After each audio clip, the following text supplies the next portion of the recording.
Hey everyone! Tonight we're going to do something slow, steady, and quietly epic. We're going to follow an empire as it fades.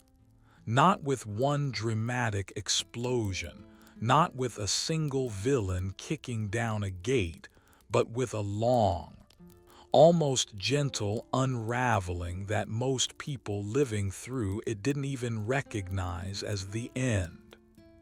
We're talking about the Byzantine Empire, the Eastern Roman Empire, the Roman state that kept going for centuries after the West fell, speaking Greek, praying under domes of gold, and keeping the idea of Rome alive in a city built to face the sea. So before we begin, get comfortable. Seriously, adjust your pillow. Let your shoulders sink. If you like a little background sound, maybe a fan, maybe rain, maybe just the soft hum of your room at night, let that become part of the story. And if you're the kind of person who enjoys these long, drifting histories, you can leave a like and subscribe, but only if you genuinely want more of this. And if you're awake enough to type, tell me where you're listening from and what time it is. It's always calming to imagine a map of listeners, each of us in a different place, sharing the same slow story. Now picture a city that has already survived 1,000 years of trouble. A city that has been besieged, burned, rebuilt, prayed over, argued in, and celebrated in. A city where the air tastes faintly of salt, and where the skyline is dominated by one impossible building, a dome that seems to float, the Hagia Sophia, like a stone sky suspended over marble floors. This is Constantinople, the queen of cities, the hinge between continents, a place that is part fortress, part marketplace, part monastery, and part machine of government. And imagine you are standing there at a moment when it still feels secure, not invincible but sturdy. The walls are strong. The bureaucracy still works. The churches still sing. The markets still fill with goods that have traveled from far away. Silk, spice, glass, wine, grain, wax, wool. People still speak of Rome as if Rome is here, alive, present, simply wearing a different language. The officials who stamp documents and the priests who chant, and the merchants who bargain over the price of pepper, are all participating in a continuity that feels permanent. The year we begin with isn't 1,453. It isn't even 1,204, when crusaders will one day crash into the city and tear it open like a treasure chest. We begin earlier, when the empire is still big enough to have real weight and still confident enough to imagine the future. We begin in the early 11th century, around the time an emperor named Basil II dies, a ruler later remembered for hard discipline and long wars. Under Basil, the treasury is healthy, the frontier is managed, and the army is feared. The empire has problems, of course, because every state does, but it has habits of survival. And then, very quietly, those habits begin to weaken. Not because the Byzantines forget how to build or how to pray. Not because the city suddenly becomes foolish.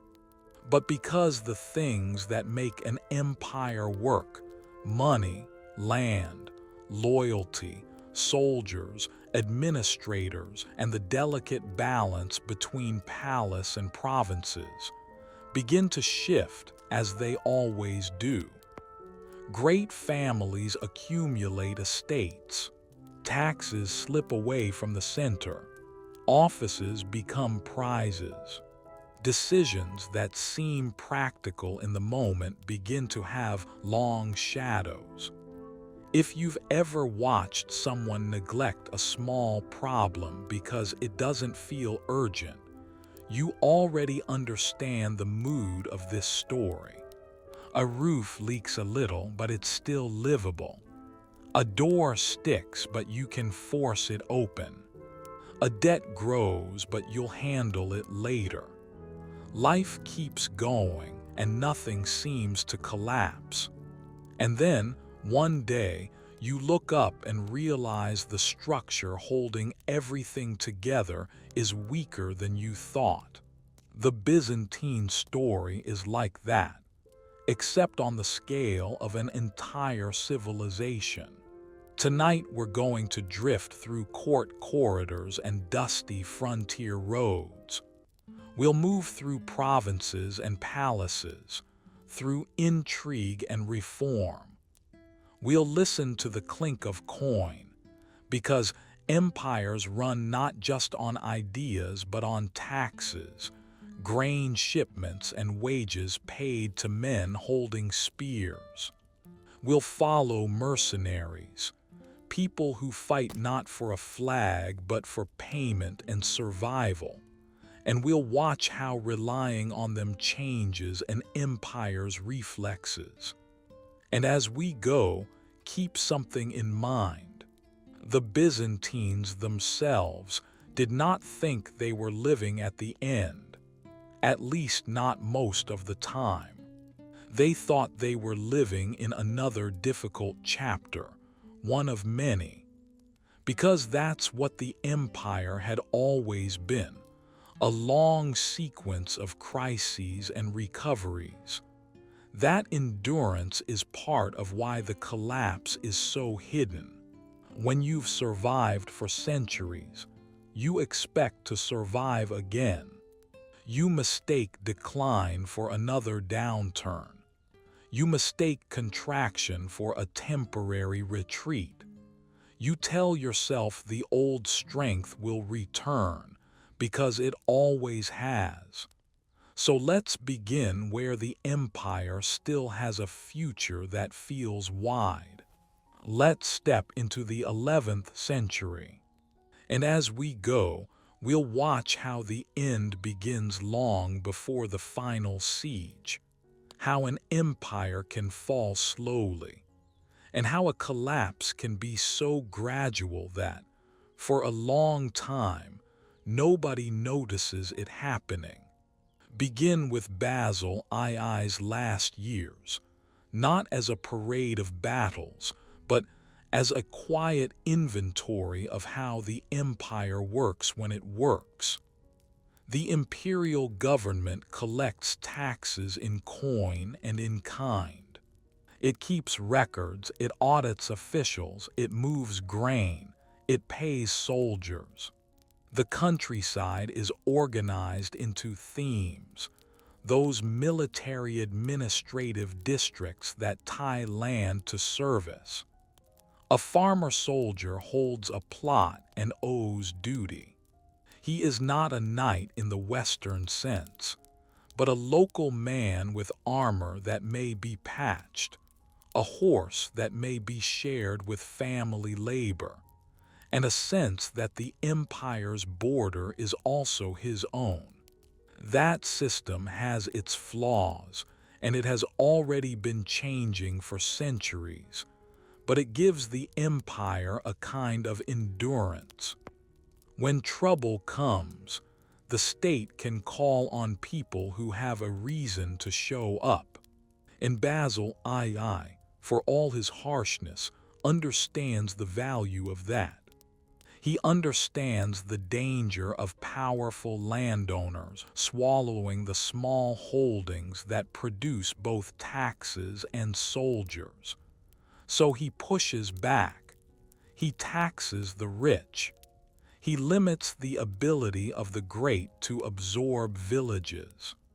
He keeps a tight grip on generals, because a general with too much land, too many clients, and too much glory can become an emperor. In the capital, the palace is a world of ceremony and paperwork. There are rituals, but there are also ledgers. An empire is a story people tell about themselves, but it is also a schedule. Paydays, harvests, ship departures, supply depots, repairs to walls, provisions for fleets. In Constantinople, the schedule is older than most nations. It has survived changes of dynasty, theological fights, riots, and assassinations. It gives people a certain confidence. The empire is real because the empire does things every day. Then Basil dies in 1025. And here is one of the quiet truths of history. Many declines begin not with an enemy but with a succession. Basil leaves no son. His brother, Constantine VIII, takes the throne. Constantine is not Basil. Where Basil was austere, Constantine is comfortable. He has spent most of his life in the palace, surrounded by the pleasures and politics of court, and when he becomes emperor late in life, he doesn't suddenly turn into a frontier soldier. He begins spending. He begins rewarding. Offices become favors. Promotions become currency in a different sense. Some of this looks harmless. People like rewards, officials like titles, the court likes spectacle. But the hidden cost is that the state's discipline loosens. The treasury starts to thin. The rules that kept certain powerful families in check soften. And as the center softens, the provinces begin to shift their loyalty, not away from the empire, but toward local networks of power. One of the easiest ways to see this is to look at land. Land is the engine. Land produces grain, and grain feeds soldiers and cities. Land produces surplus, and surplus becomes tax, and tax becomes coin, and coin becomes wages for troops and bribes for allies and repairs for ships. When smallholders lose their land, the state doesn't just lose peasant farmers. It loses the structure that makes the border defensible. Great estates grow. Aristocratic families extend their reach. They do it in many ways, through marriages, through loans, through legal tricks, through offering protection that gradually becomes control. A small farmer facing a bad harvest borrows seed grain. He can't repay. He signs over a portion of his land. A village under pressure from bandits seeks a patron. The patron becomes a lord. The line between Roman citizen and dependent client becomes blurrier. At the same time, the army changes. The old theme soldiers are still there, but fewer of them are truly independent. The empire increasingly hires professional troops and mercenaries. Normans, Turks, Pechenegs, Franks. Men who can fight well but who have no deep stake in the empire's land. Mercenaries are not automatically a sign of weakness. Byzantium has used foreign troops for centuries. But there is a difference between adding a few specialists to a stable base and replacing your base with people who can leave when the pay stops. And the mercenary problem is never just military. It is financial. If you rely on paid soldiers, you must have reliable revenue.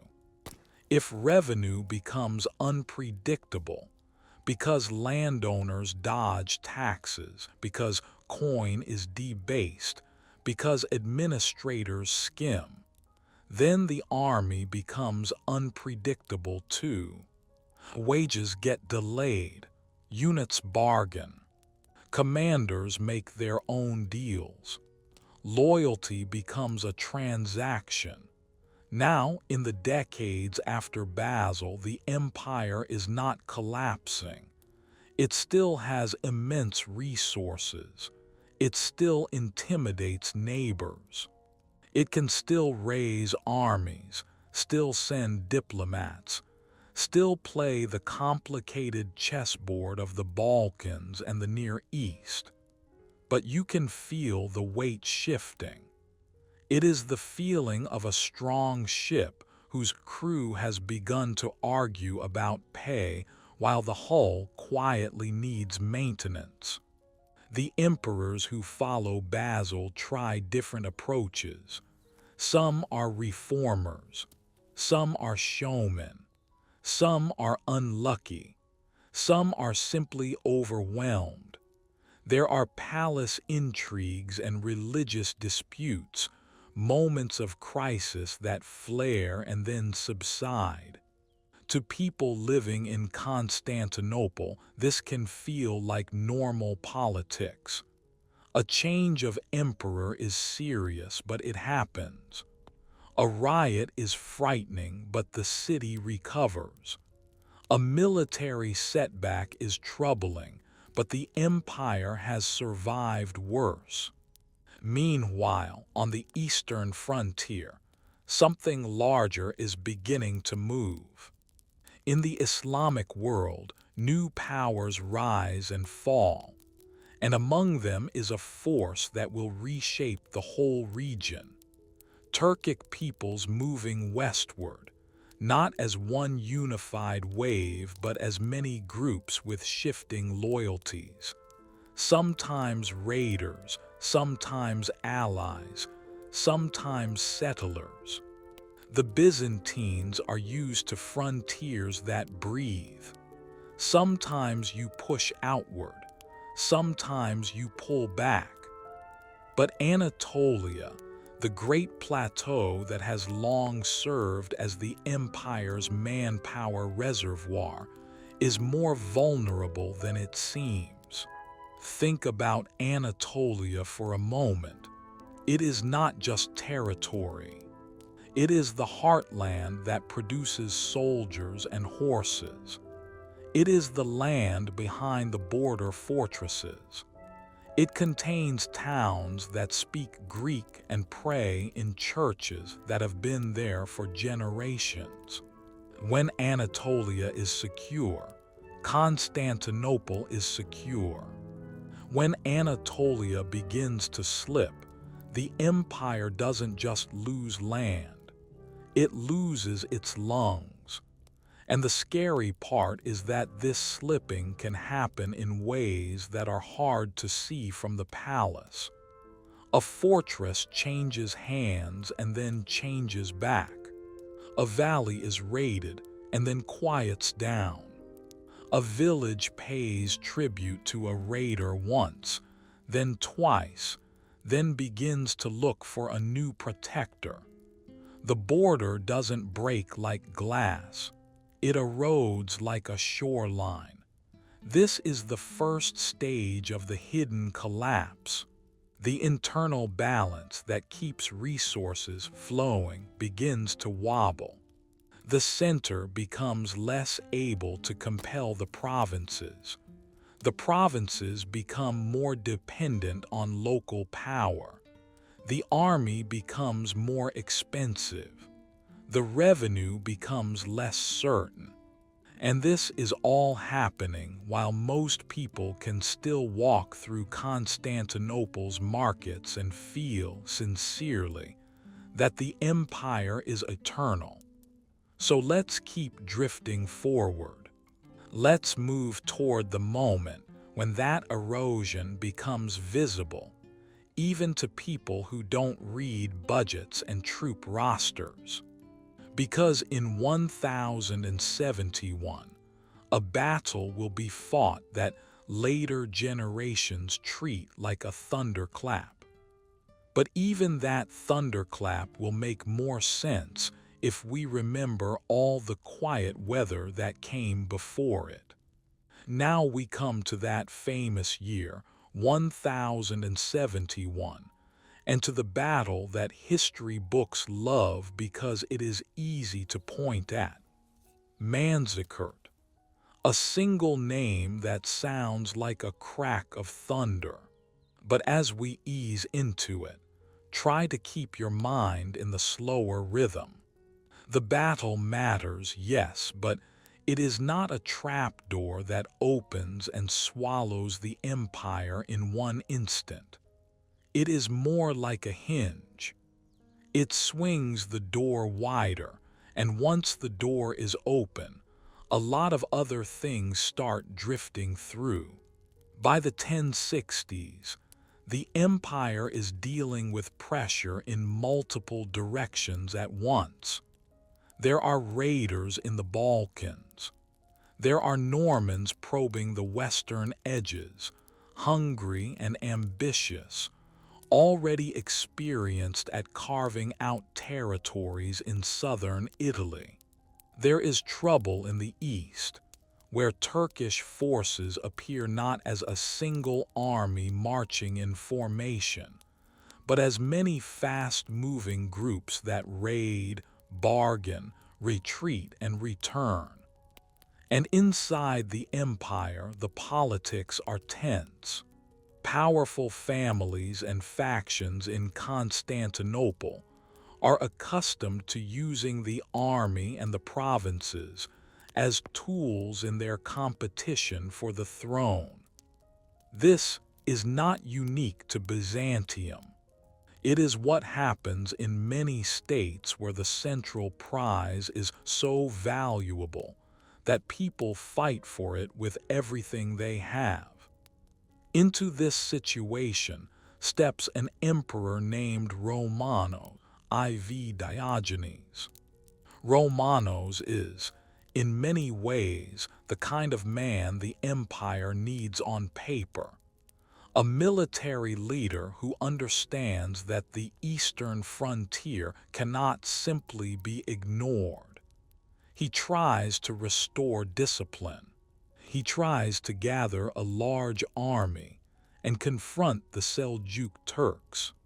And here we find one of the key themes of this whole story. Even when someone recognizes the problem, the solution can be harder than it looks, because the structures that once made solutions possible are already changing. Romanos gathers troops from many places. Some are Byzantine, some are mercenaries, some are allies. Each group has its own interests, its own commanders, its own levels of training and trust. And when an army like that moves, it moves with friction. It moves slowly. It needs food. It needs coordination.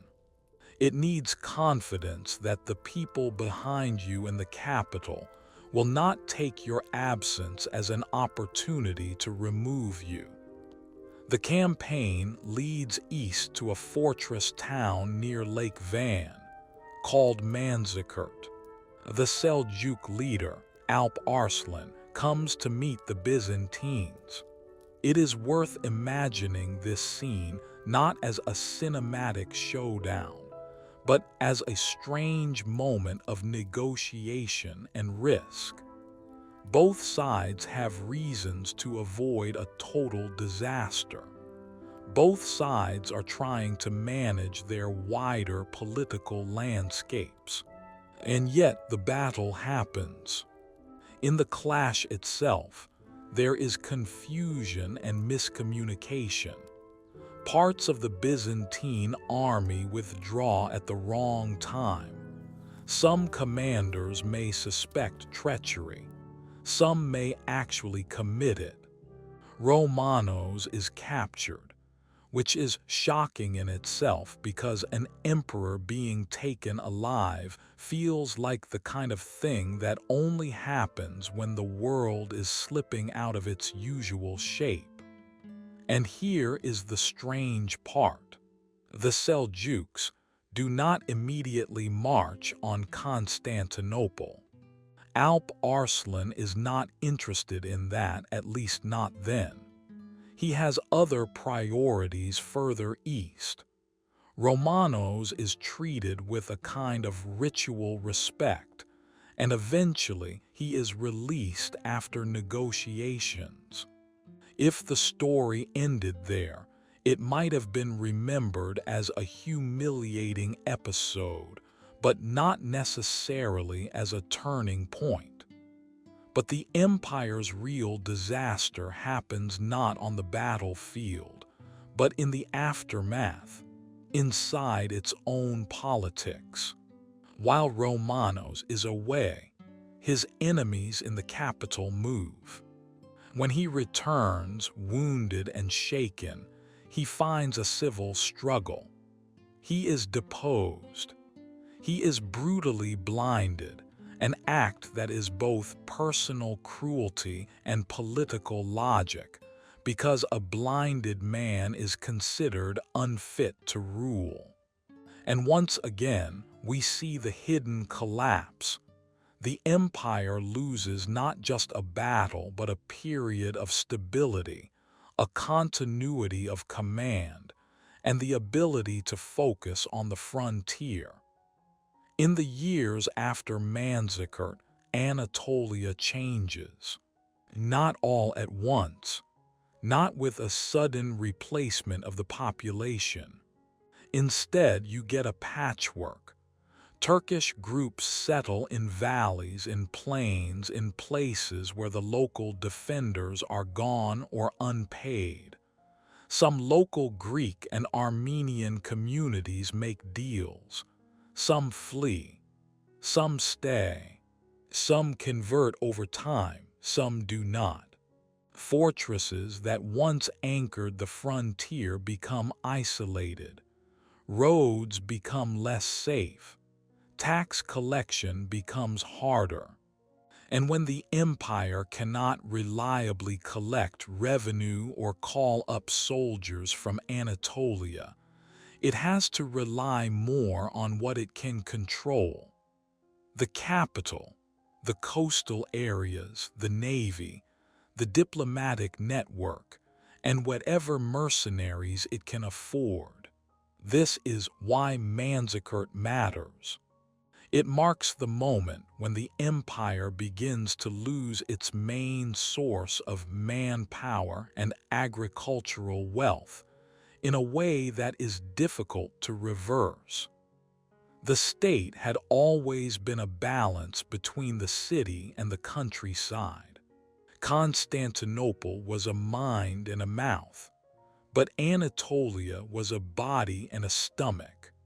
When the body weakens, the mind can remain brilliant for a while, but the whole organism becomes fragile. At the same time, the empire faces pressure in the West. The Normans, those skilled and restless warriors from the fringes of Western Europe, are carving out realms. They take southern Italy. They look across the Adriatic. They see Byzantium not as a mystical ancient empire, but as a wealthy neighbor with ports, cities, and a complicated politics that can be exploited. They invade Byzantine territories in the Balkans, and the empire, already strained, has to respond. To respond, it needs a leader with more than battlefield skill. It needs someone who can rebuild the state, find money, negotiate alliances, and hold together a fractious elite. And eventually, in 1081, that leader appears, Alexios I Komnenos. Alexios is young, ambitious, and capable. He is also a product of the very aristocratic networks that have been growing in strength. He understands how to use family, marriage, patronage, and titles to secure support. He also understands that the empire cannot simply go back to the way it was. Anatolia is not going to be recovered by marching one big army east and planting flags. The problem is too complex. The state must survive first. So Alexios does what Byzantines often did at their best. He improvises. He bargains. He plays enemies against each other. He makes deals with steppe peoples. He hires mercenaries. He stretches coin. He raises revenue. He uses the prestige of the imperial office like a tool, not assuming it will work by magic, but making it work through constant attention. In the Balkans, he confronts the Normans and manages to hold them off. Against the Pechenegs, a steppe people raiding the empire's northern territories, he arranges alliances and finally defeats them. The empire, under Alexios, begins to feel like it can breathe again. But even here, the hidden collapse is still present. Because the ways Alexios saves the empire are also ways the empire changes. To secure allies and resources, he grants privileges. He rewards powerful supporters with land and income. He relies on family connections. And crucially, he turns to the maritime powers of Italy, Venice, in particular, for naval help and trade. In exchange, Venice receives commercial privileges in Constantinople. Venetian merchants gain the right to trade with favorable terms, building wealth and influence inside the imperial capital itself. This seems practical. It is practical. The empire needs ships. Venice has ships. The empire needs quick help. Venice can provide it. But the long-term cost is that the empire begins to lose control over its own commerce. Profits that once would have gone to the imperial treasury now flow into Venetian hands. Byzantine merchants find themselves outcompeted in their own harbor. The city becomes wealthier in some ways, but the state becomes poorer in the specific way that matters. It has less direct control over the money moving through its economy. And then comes one of the most famous consequences of Alexios's improvisations, the First Crusade. Alexios, facing pressure in Anatolia and looking for military assistance, reaches out to the West in a way that he likely expects to produce a manageable number of professional soldiers.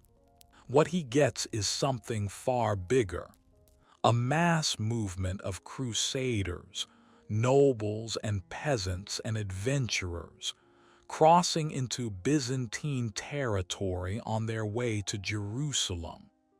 For Byzantium, the Crusades are both an opportunity and a danger. On one hand, Crusader armies can help push Turks out of parts of Anatolia. On the other hand, they are unpredictable. They are driven by religious passion, personal ambition, and a sense that they are doing God's work. They are not easy to control. They are not always respectful of Byzantine authority. And the cultural misunderstanding between Latin West and Greek East, already old, deepens with every encounter. Alexios manages the First Crusade with a mixture of diplomacy and suspicion. He requires Crusader leaders to swear oaths. He tries to ensure that recovered territories return to Byzantine control. Sometimes it works. Sometimes it does not. The Crusader states that emerge in the Levant become their own worlds, tied to Byzantium in complicated ways, sometimes allies, sometimes rivals, sometimes burdens. And so, by the early 12th century, the empire is not dead. In fact, it has recovered in meaningful ways under the Komnenian dynasty. Constantinople remains dazzling. The court remains sophisticated. The bureaucracy remains capable of extraordinary feats of administration and diplomacy. But the empire is not the same empire Basil II ruled. Anatolia is partially lost. The army relies more on professional troops and on aristocratic leadership. The economy is more entwined with Italian maritime powers. The politics is more dominated by great families. This is the second stage of the hidden collapse, recovery that comes with transformation. The empire survives, but it survives by becoming something more delicate. It becomes a state that can still look impressive from the outside, but that has fewer reserves of deep strength. It is still a great ship, but its cargo has shifted, and its crew has learned new habits. And those habits will matter later when the sea turns rough again. If you want to understand why the empire's later collapse is so strange, you have to sit with the Komnenian period for a moment. Because on the surface, it looks like a comeback. It looks like the empire has pulled itself out of a hole and become vigorous again. And in some ways it has. The Komnenian emperors, Alexios, then his son John II, then Manuel I, stabilize the Balkans, reassert influence, and build a court culture that is confident and outward-looking. John II Komnenos is not as flashy as Manuel, but he is steady. He campaigns in Anatolia with patience, recovering some fortresses, reinforcing lines of communication, making sure that the empire's presence is felt. He also understands the importance of legitimacy. He keeps the church close. He maintains the image of imperial order. He does something that matters in this story more than people sometimes admit. He makes the empire feel like a functioning state again. Then comes Manuel I Komnenos, and Manuel is a different kind of emperor. he is fascinated by the Latin West. He has contacts, marriages, and ambitions that stretch beyond the old Byzantine sphere.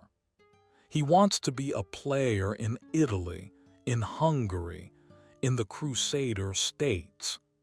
He imagines the empire not as a defensive fortress, but as an active power shaping the Mediterranean. This is inspiring, and it is expensive. Manuel's reign is full of activity. There are campaigns, alliances, diplomatic marriages, ceremonies. Constantinople glitters. The city is a magnet for pilgrims, merchants, envoys, scholars. You can imagine walking through its streets at this time. The smell of bread, the voices in Greek and Latin and Arabic, the monks moving quietly, the soldiers in bright uniforms, the diplomats in careful conversation, the merchants in loud conversation. The empire feels alive. But beneath that glitter, the underlying constraints are still there.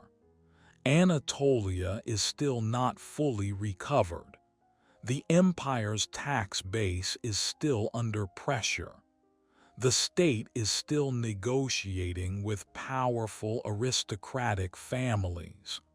And the empire is still dependent on foreign maritime powers for parts of its naval strength and commercial flow. Those Venetian privileges granted earlier are not a small detail. They are a slow leak. They bring goods and ships and connections, but they also drain revenue. They create enclaves of foreigners inside the capital who have their own laws and protections. That is not unique in medieval cities. But in Constantinople it has a particular sting, because the empire has long imagined itself as the center of the world, not as a city renting out its waterfront to outsiders. As time goes on, resentment grows. Byzantine merchants and artisans feel squeezed. Ordinary citizens see Latin merchants living with privileges, sometimes acting arrogantly, sometimes protected by treaties the average Constantinopolitan does not understand. Cultural mistrust deepens. Latin Christians consider Greek Christians suspicious and schismatic. Greeks consider Latins crude, violent, and unreliable. Both stereotypes are unfair in their own ways, but stereotypes become powerful when they attach to real grievances. Manuel also faces the Eastern problem again. The Seljuk Sultanate in Anatolia has established itself. It is not a temporary raiding force. It is a state. It has towns, institutions, networks. The Byzantines still dream of reclaiming Anatolia fully, because Anatolia is not just land. It is memory and identity, and the old heart of imperial strength. But reclaiming it would require more than brave cavalry charges. It would require years of settlement, fortification, administration, and constant investment. In 1176, Manuel leads a major campaign and suffers a serious defeat at Myriokephalon. Again, this is sometimes treated as a single turning point, like Manzikert. But the more important point is what it represents, the limit of Byzantine recovery in Anatolia. Manuel can still fight. He can still project power, but the dream of a full restoration is fading. The empire is strong enough to survive, but not strong enough to rebuild the old world. And then, after Manuel's death in 1180, the imperial system begins to shake. Manuel leaves a young heir, Alexios II, and as often happens, a child emperor becomes a magnet for factions. Regency politics in Constantinople are not gentle. They are a game of survival. People form alliances. People accuse each other of treason.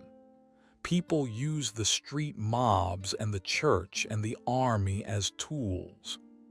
Into this chaos comes Andronikos I Komnenos, a man who has lived many lives, courtier, exile, adventurer, and who returns to the capital as a savior figure for some and a threat for others. Andronikos seizes power with dramatic cruelty. He executes rivals. He tries to reform corruption. He plays to popular resentment against elites and against Latins. In 1182, there is a massacre of Latins in Constantinople. It is a dark moment, and it is also revealing. It shows how deep the resentment has become. It shows how easily social frustration can be redirected into violence against a visible minority.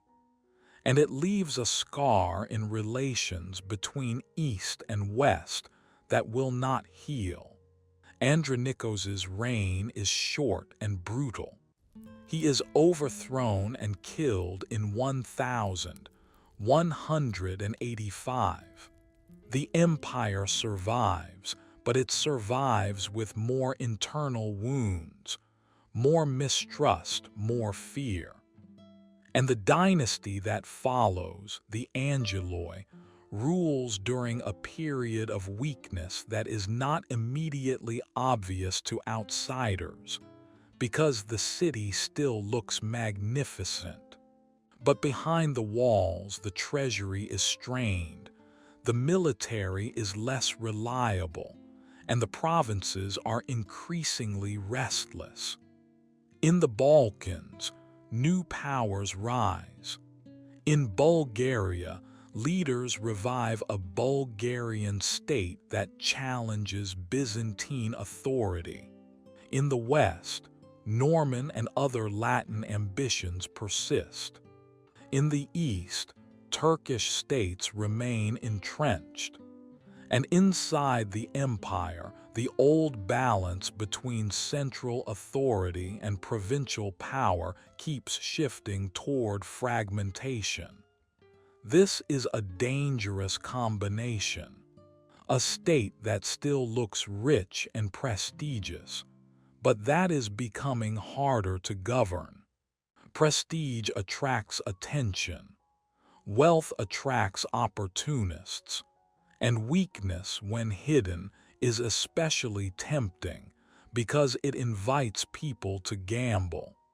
Now we drift toward the early 13th century, toward an event that sounds impossible even after you hear it. An event that will feel in the moment like a nightmare in the streets of Constantinople. The Fourth Crusade. Because in 1204, the city that once had seemed untouchable will be taken not by the Turks of the East, not by the long-feared enemies of the frontier, but by fellow Christians from the West, men who arrive under the banner of the cross and then turn that banner into an excuse. To understand how shocking 1204 is, remember what Constantinople represents. It is not just a capital, it is a symbol of continuity. It is the place that has stood while other cities fell.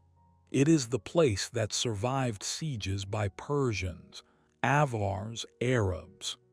It is the place whose walls have been called the greatest fortifications on earth. It is the place where emperors process in silk and priests carry icons and people believe, deep down, that God has chosen this city as a kind of shield. And now imagine a crusader army approaching it. The Fourth Crusade is originally called, as crusades often are, for a holy purpose: to reach the East, to fight, to reclaim or defend sacred lands. But crusades are also logistical projects, and logistics create leverage. The crusaders need ships. They make arrangements with Venice, a maritime republic that thinks in terms of profit and power as much as in terms of faith. The crusaders cannot pay. Venice offers a deal. Venice also has its own interests, including rivalries and old grudges. And slowly, the crusade drifts off course. At the same time, Byzantine politics once again provide an opening. A claimant to the Byzantine throne, Alexios IV, promises the Crusaders money and support if they help him gain power. This is the kind of promise that sounds tempting to men who are already in debt and already hungry. It is also the kind of promise that is hard to keep, because the Byzantine treasury is not a magic chest that can produce endless gold on demand. So the Crusaders arrive. They force their way into the city's affairs. They install Alexios IV. And then, when the promised money does not appear, when the citizens of Constantinople react with anger and fear, when the politics turn violent again, the Crusaders decide to take what they came for by force. In April 1204, they attack. They breach the city. And then they do something that echoes through history like a scream. They sack Constantinople. Try to picture it slowly, in the quiet way we're doing tonight. Not as a movie set piece, but as a real city filled with real people. Fires spread. Soldiers pour through streets. Churches that have stood for centuries are broken open. Relics are stolen. Icons are ripped from walls. Gold and silver are taken. People hide in basements, in courtyards, in the corners of monasteries, listening to shouting in languages they do not understand. The Hagia Sophia, the great cathedral, is violated. The altar is stripped. The sacred becomes loot. The city that has considered itself the guardian of Christian civilization is treated as a prize. It is hard to overstate the damage. Some of it is physical. Buildings burned, treasures melted down, libraries scattered. Some of it is economic. The disruption of trade, the seizure of property, the carving up of territory. And some of it is psychological. The shock of realizing that the walls can be breached, that the city can be taken, that the empire is not protected by fate. After the sack, a Latin empire is established in Constantinople. Western nobles carve up Byzantine territories like slices of cake. Venetian interests are secured. Greek elites flee or regroup. The empire is, for a time, no longer an empire but a memory. But the story does not end. Because Byzantium does what it often does, it survives in pieces. In the aftermath, several Greek successor states emerge. The most significant is the Empire of Nicaea, based in western Anatolia, across the water from Constantinople. There is also the Despotate of Epirus in the western Balkans. And there is the Empire of Trebizond on the Black Sea coast, distant and semi-independent. These states claim to be the continuation of Roman authority. They compete with each other. They also fight, negotiate, and endure. Nicaea, in particular, becomes the main hope for restoration. Its rulers build administration, collect taxes, field armies. They maintain a sense of imperial legitimacy, even without the imperial city. They also, crucially, preserve the church structure and much of the cultural confidence that makes Byzantium feel like Byzantium. And this is where the hidden collapse gets even stranger. Because in 1261, the Byzantines actually return to Constantinople. They retake the city, surprisingly, almost opportunistically, when Latin defenses are weak. The Emperor Michael VII Palaiologos enters the city, and the empire is restored. If you imagine the story as a simple arc, this should be a triumphant moment. The empire is back. The Queen of Cities returns to Greek hands. The imperial ceremonies resume. The church sings again in the Hagia Sophia. But the restoration is not a resurrection. It is a return to a house that has been looted and damaged, and that now sits in a neighborhood full of hostile neighbors.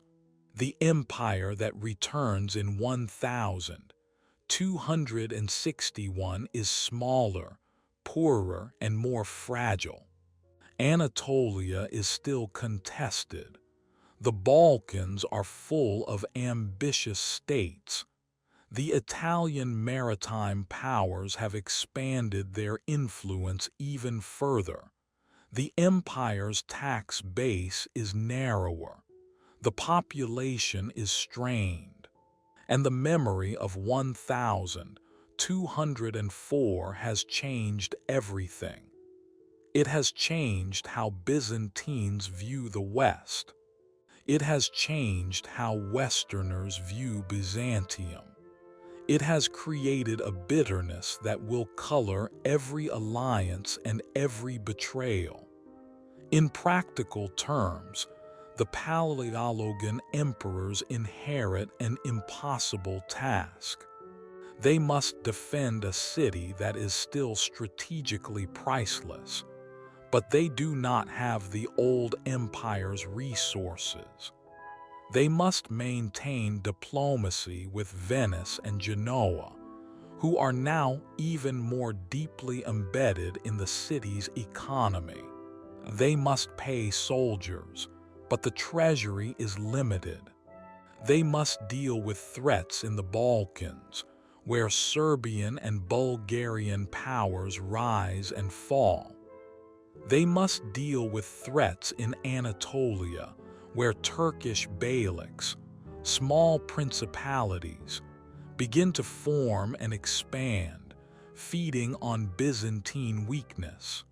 And the city itself, though still beautiful, is not what it was. Parts of Constantinople are underpopulated. Some districts are half-ruined. The empire's center of gravity begins to feel like a city-state with a halo of territory, rather than a vast empire with a stable heart. This is the third stage of the hidden collapse, a restoration that looks like recovery, but is really a narrowing. The empire has returned to its symbol, but it has not regained the substance that once made that symbol secure. And in the background, quietly, almost like a tide you can hear but not see in the dark, a new power is rising in Anatolia. Not the Seljuks of earlier centuries, but a patchwork of Turkish principalities that have learned how to thrive in the frontier chaos.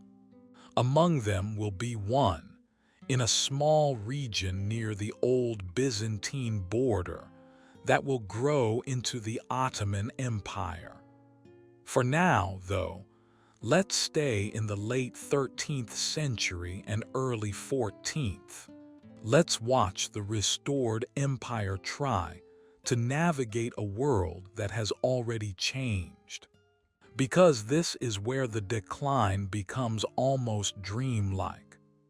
A state with extraordinary cultural confidence and sophistication, trying to survive on shrinking resources, making deals, fighting small wars, and occasionally convincing itself that the old greatness can still be rebuilt.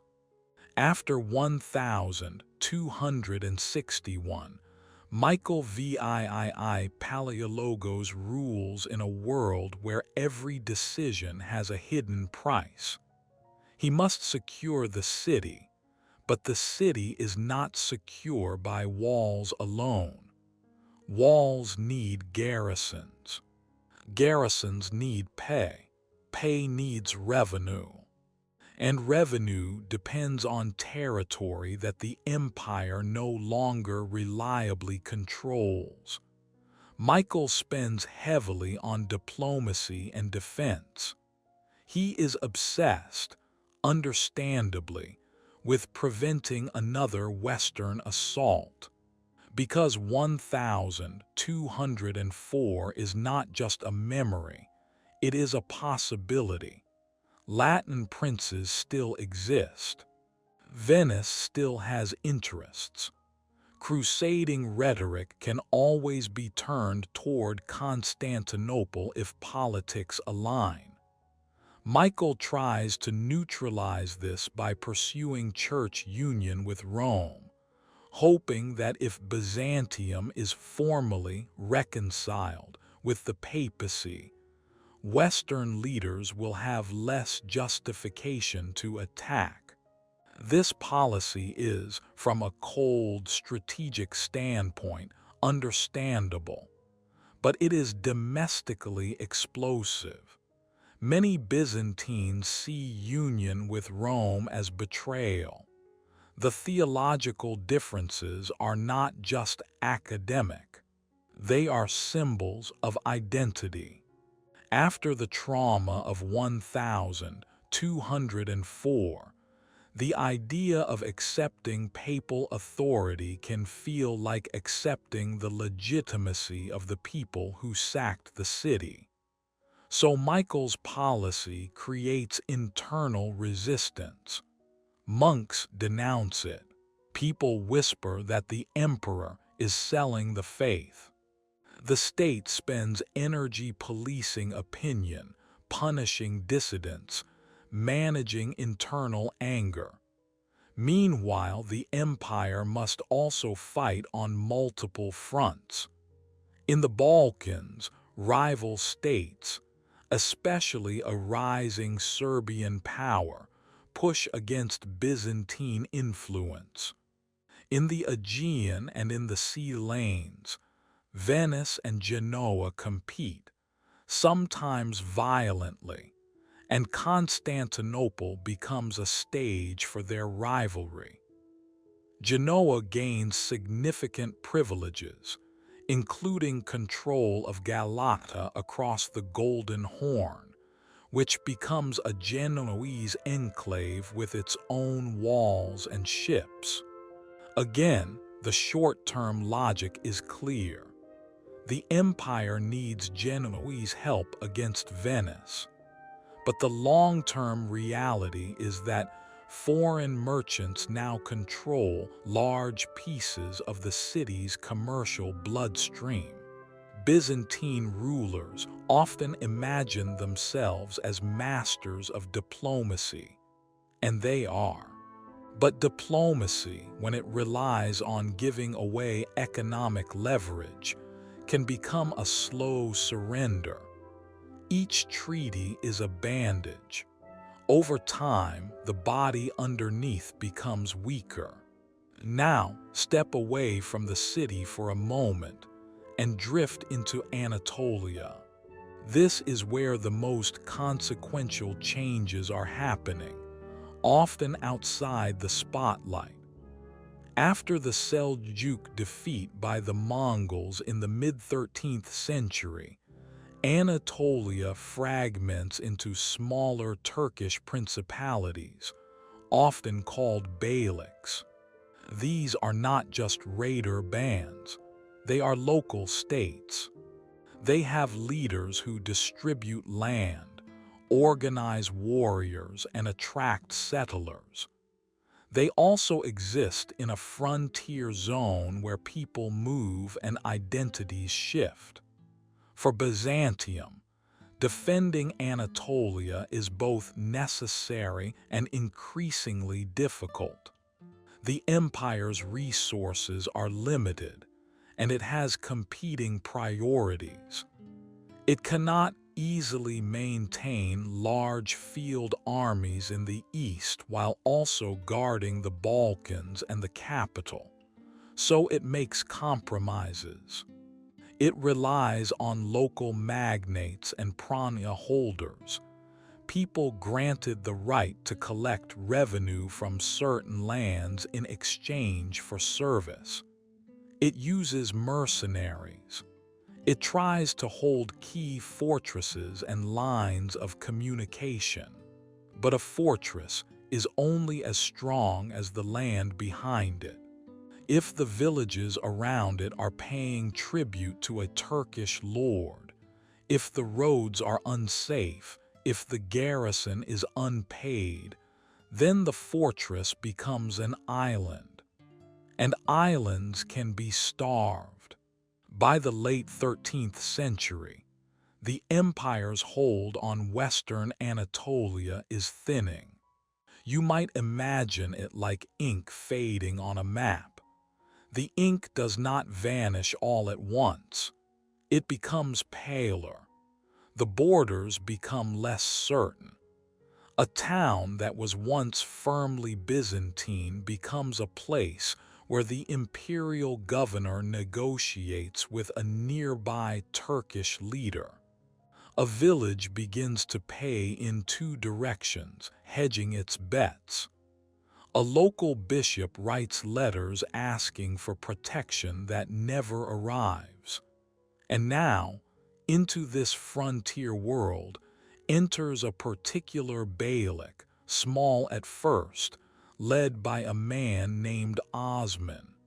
The Ottoman story is, in its early phase, a story of opportunity. Osman's followers are frontier warriors, some motivated by faith, some by profit, some by the simple desire for land and status. They raid Byzantine territory. They also settle. They also offer a new kind of order for people who are tired of uncertainty.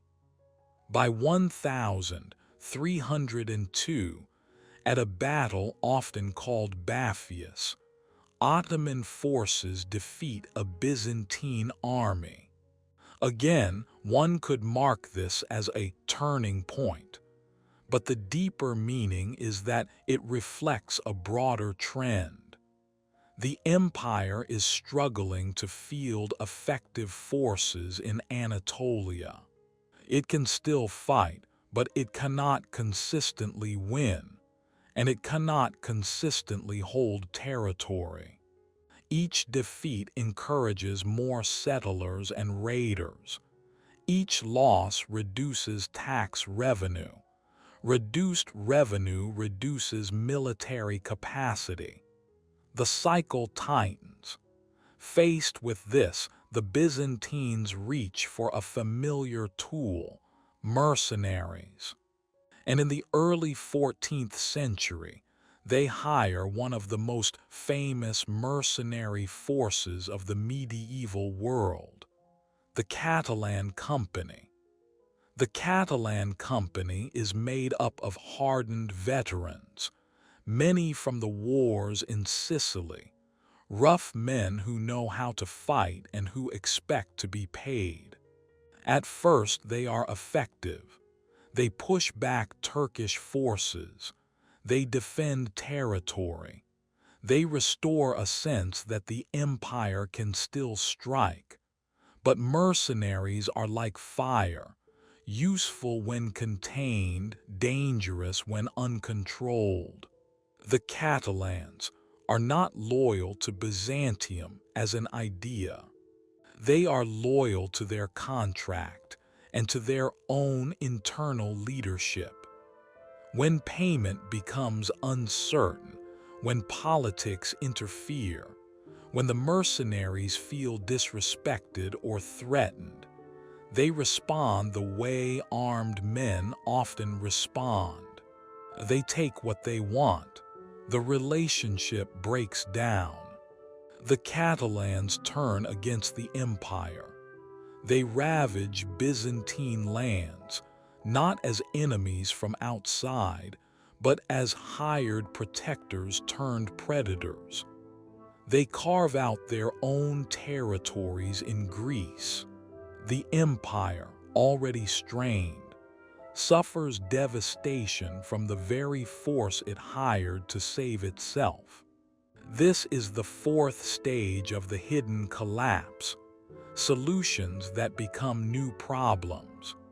In an environment of reduced resources and competing threats, the empire chooses tools that solve immediate crises, but those tools come with long-term costs: economic, social, and political.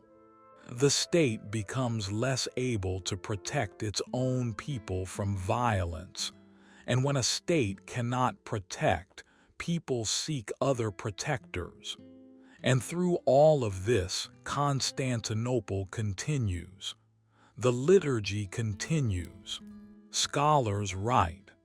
Artists paint icons. The imperial court still performs ceremonies that connect the present to Rome's long past. This contrast is part of what makes the story feel surreal. The center is dazzling, but the periphery is bleeding away. Now, as we drift deeper into the 14th century, another pattern will become even more destructive: civil war. Because when resources shrink, competition for them becomes sharper. When an empire becomes smaller, the stakes of controlling it become higher. And when factions in the capital begin to fight, the provinces become bargaining chips and foreign powers become invited guests. So take a slow breath. Let your mind soften. We are moving into a century where Byzantium's greatest enemy is not only outside its borders, but inside its own palace. The 14th century begins with the empire already thin. Andronikos II Palaiologos rules for a long time, and his long reign is full of difficult decisions. He reduces the navy to save money. He relies on mercenaries and on diplomatic maneuver. He also, in many ways, presides over the loss of much of Anatolia, not because he wants to, but because he does not have the resources to stop it. This is not an unusual dilemma in history. To defend everything is to defend nothing, and so leaders choose priorities. Andronikos II prioritizes the capital and the Balkans. Anatolia, increasingly, is treated as a frontier that cannot be fully secured. But the consequence is that the frontier becomes a wound that never closes. Inside the empire, aristocratic power continues to grow. Local magnates control land and revenue. The prana system, in which rights to income are granted in exchange for service, ties soldiers and administrators to local patrons more than to the central state. The court relies on family networks and factions. All of this is manageable when there is enough wealth to distribute and enough external stability. But when wealth shrinks, the factions sharpen. In 1321, a civil war begins between the aging Andronikos II and his grandson, Andronikos III. It is a dynastic conflict, but it is also a conflict between networks of nobles. People choose sides. Provinces become battlegrounds. Armies move not against foreign invaders but against fellow Romans.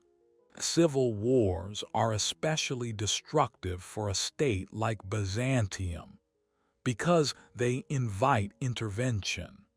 Neighboring powers watch and wait. They see an opportunity to gain territory or influence by supporting one claimant or another. And in Byzantium's case, there is also the reality that claimants often promise land or money they cannot truly afford, making the empire's future collateral for present political advantage. The civil war ends in 1328 with Andronikos III taking the throne. He is younger, energetic, and he tries to reform. He works with capable advisors. He attempts to strengthen administration. He campaigns to recover territory. For a brief moment, there is a sense of revival. But the revival is fighting uphill. The empire has lost too much. Andronikos III can win some battles, but he cannot rebuild the old foundation. The Ottoman state continues to grow in Anatolia. Byzantine towns fall one by one. Nicaea, once the seat of the successor empire after 1204, falls to the Ottomans in 1331. Nicomedia falls soon after. Each loss is not just symbolic. It is another reduction of revenue and manpower.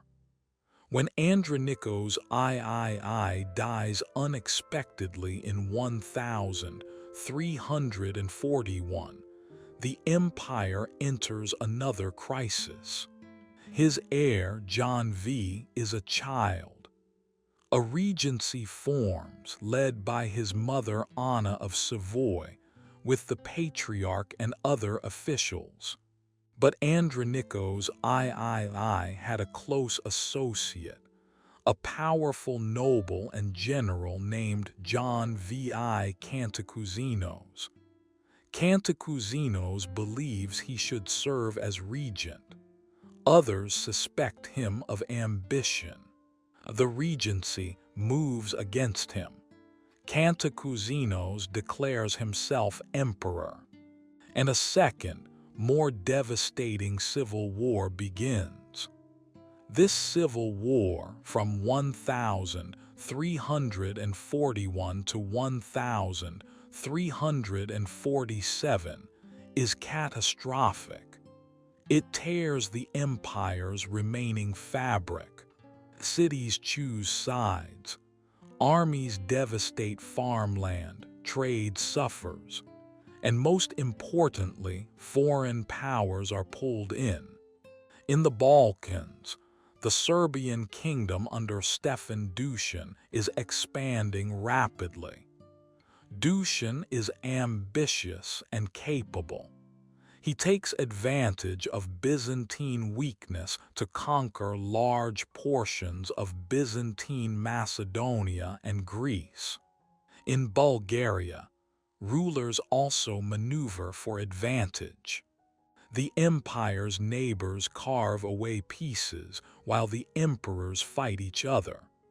But the most consequential foreign involvement comes from Anatolia. Both Byzantine factions seek Turkish allies. Turkish beyliks provide troops in exchange for payment and plunder. Turkish soldiers cross the straits, fight on European soil, and then return sometimes. And every time they cross, they learn the terrain. They learn the roads. They learn the fortresses. They see the wealth of European cities. They become familiar with the idea that the Balkans can be a place of opportunity. Cantacuzenos, in particular, allies with the Ottoman ruler Orhan. These alliances are not irrational. In the short term, they provide needed soldiers. They might even appear as a clever way to balance threats. But again, we see the hidden collapse. Solving an internal conflict by inviting an external power creates a future in which that external power has a foothold. In 1347, Cantacuzenos enters Constantinople and becomes senior emperor alongside the young John V. The civil war ends, but the empire is exhausted. And then, almost immediately, another disaster arrives: the Black Death.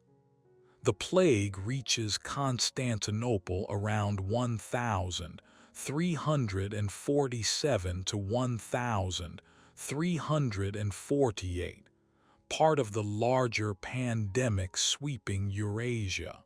Imagine the city in that time, not just as a political capital, but as a place of ordinary life. Markets, workshops, docks, churches. Now imagine the sound of carts carrying bodies. Imagine the fear.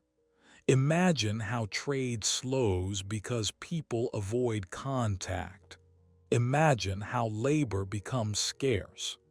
Imagine how the tax base shrinks further because there are simply fewer people to tax. The plague's effects are hard to measure precisely, but its general impact is clear. It reduces population, disrupts commerce, and deepens a sense that the world is unstable. For an already weakened state, it is another blow that makes recovery harder.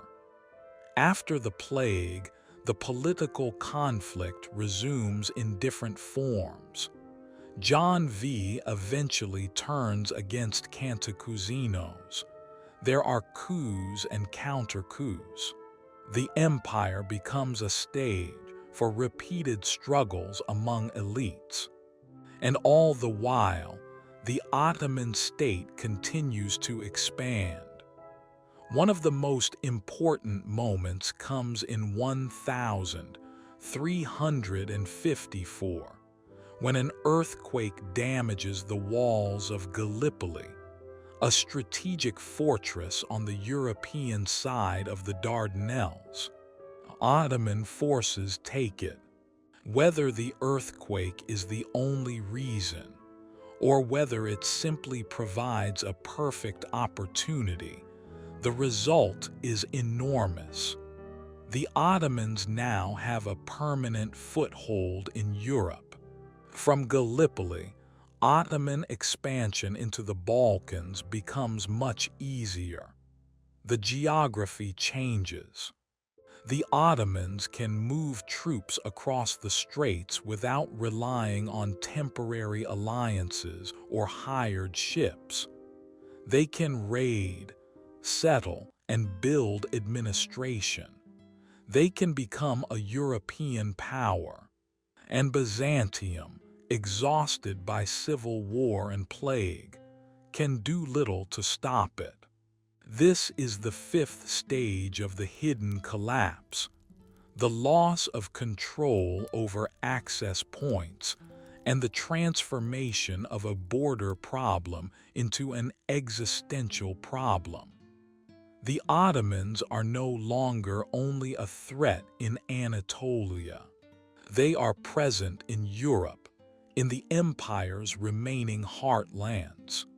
And because Byzantium is so weak, other Balkan states also become vulnerable, which means the entire regional balance shifts.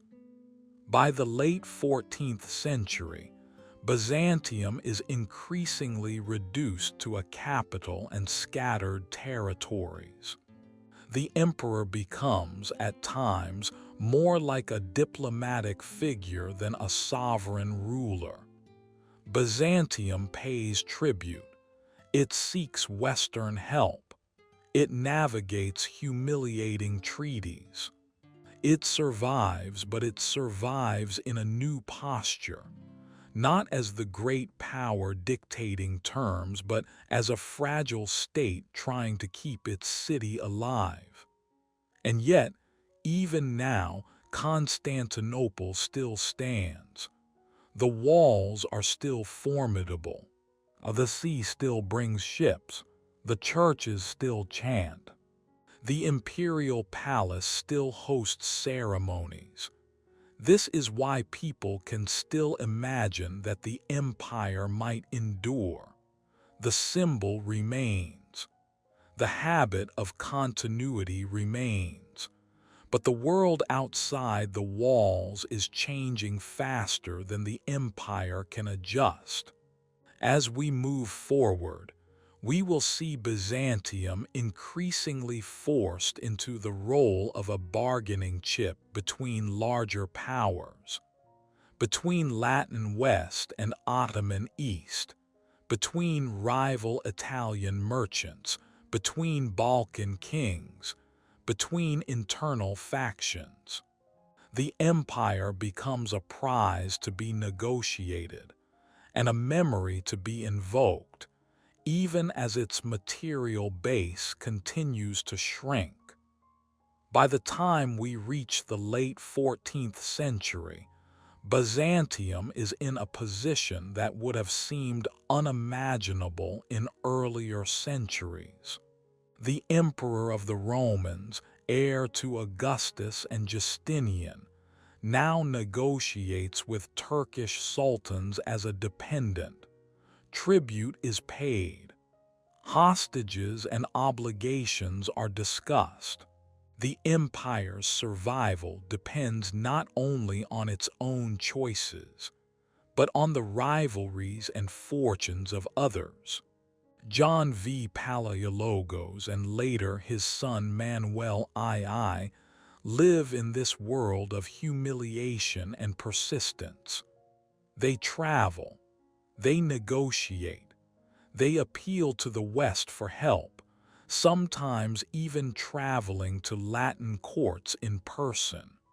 Imagine an emperor leaving Constantinople and walking through Western Europe, a living relic, asking kings and nobles for support. It is a reversal of older centuries, when Western rulers sought legitimacy from Constantinople or feared its wealth. The West does sometimes promise help, but the help is often limited, delayed, or tangled in its own politics. Western rulers have their own wars. They have their own financial limits.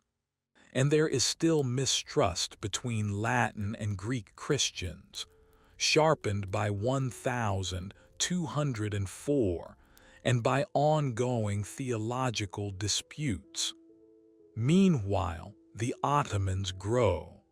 They expand across the Balkans, often by a combination of conquest, vassalage, and settlement. They are not only raiders, they are administrators. They incorporate local elites. They allow some autonomy in exchange for obedience. They build networks of taxation and military recruitment. They create a system that is, in many ways, better suited to the changing medieval world than Byzantium's shrinking apparatus. In the Balkans, the Ottomans confront Serbian and Bulgarian powers.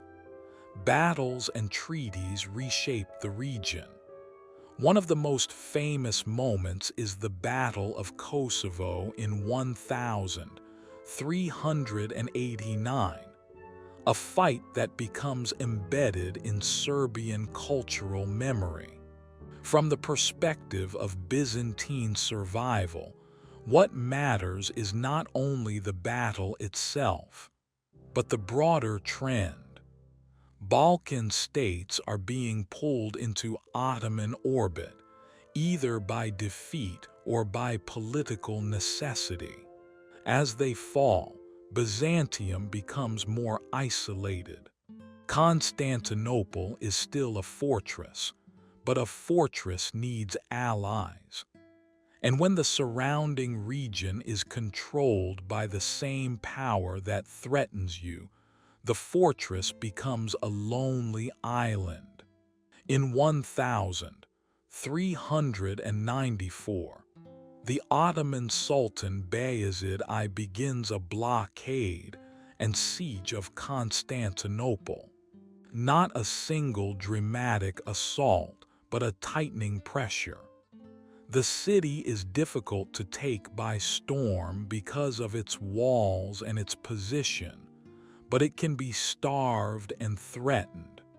Bayezid builds a fortress on the Bosporus, an early attempt to control the strait and cut the city off. Inside Constantinople, life becomes tense. Food must be managed.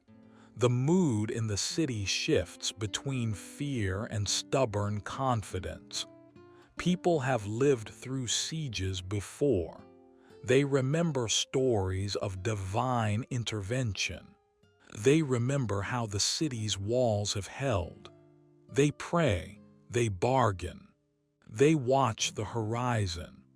Manuel II, desperate for assistance, does something extraordinary. He goes to the west. He travels to Italy, France, England, seeking help. Imagine him on the road, far from his walls, sleeping in foreign castles, listening to foreign languages, making his case again and again. He is treated with respect, sometimes even admiration, but respect does not always translate into armies. While Manuel is away, a new force enters the story, almost like a sudden change in weather. Timur, known in the West as Tamerlane. Timur is a conqueror from Central Asia, building a vast empire through brutal campaigns. His forces collide with Ottoman power. In 1402, Timur defeats Bayezid at the Battle of Ankara, capturing the Ottoman Sultan. This is one of those moments in history where the survival of a small state depends on the misfortune of a larger one. For Byzantium, Ankara is a miracle. The siege pressure eases. The Ottomans enter an interregnum, a period of internal conflict among Bayezid's sons. The empire gains breathing space. It is important to feel how strange this is. Byzantium does not save itself through a grand victory. It is spared because another conqueror smashes its enemy. The empire's survival becomes a matter of geopolitics beyond its control. During the Ottoman interregnum, Byzantium tries to regain some territory and rebuild some leverage. It negotiates treaties with Ottoman princes. It recovers some towns along the Sea of Marmara. It attempts to strengthen the walls and restore administration. There is a brief sense that the worst might be avoided, but the deeper problems remain. The empire is still small. Its revenue is still limited. Its population is still reduced compared to earlier centuries. The Italian maritime powers still dominate much of the city's commerce. The Balkans are still unstable, and the Ottomans, despite their temporary internal conflict, remain a dynamic force with a large base in Anatolia and Europe. When the interregnum ends and the Ottomans reunify under Mehmed I and later Murad II, the pressure returns. Byzantium finds itself once again negotiating for survival, sometimes helping one Ottoman prince against another, sometimes paying tribute, sometimes trying to secure Western assistance through promises of church union. This is the sixth stage of the hidden collapse, survival through external accidents and temporary reprieves. The empire is no longer on a trajectory of recovery. It is on a trajectory of endurance. It keeps going, not because it has regained its strength, but because it has learned how to live in narrow spaces between larger forces. And yet, within those narrow spaces, Byzantine culture continues to produce extraordinary things. Scholars copy and comment on ancient texts. They study philosophy. They debate theology. Artists paint icons with delicate line and deep spiritual intensity. The city remains, in a sense, a lighthouse of learning. Even as its political territory shrinks, its cultural influence remains wide. This is another part of the hidden collapse. A state can be politically weak and culturally brilliant at the same time. The brilliance can even mask the weakness, especially to outsiders who visit Constantinople and see its churches and palaces, and assume that a city like this must belong to a strong empire. In reality, the city is increasingly a jewel held in a fragile setting, protected by walls, prayers, diplomacy, and the occasional stroke of luck. In the early 15th century, Manuel II Palaiologos returns from his travels and rules with the careful mindset of a man who knows the empire's limits. He strengthens the city's defenses. He works on diplomacy. He tries to keep the state functioning. He also, importantly, oversees a kind of cultural flourishing. The Palaiologan Renaissance, as historians later call it, is a period in which Byzantine scholars and artists produce remarkable work. The city becomes a center of learning that will eventually feed into the Western Renaissance, because Greek manuscripts and teachers will move westward, especially as the Ottoman threat grows. But for the empire as a political entity, the breathing space is limited. The Ottomans regroup. Murad II comes to power and reasserts Ottoman strength. Byzantium's room for maneuver narrows again. In 1422, Murad II besieges Constantinople. The siege does not succeed, in part because the walls remain formidable, and in part because Murad faces other issues and must withdraw. But the message is clear. The city is vulnerable, and the Ottomans have the capacity to return whenever their priorities allow. Around this time, Byzantium's holdings outside the capital continue to shrink. Thessalonica, the empire's second city, is a key example. Pressured by Ottoman expansion, Thessalonica is handed over to Venice in 1423 in the hope that Venice can defend it. This is a desperate move, and it shows how far imperial power has fallen. A Byzantine city is effectively outsourced to a foreign republic for protection.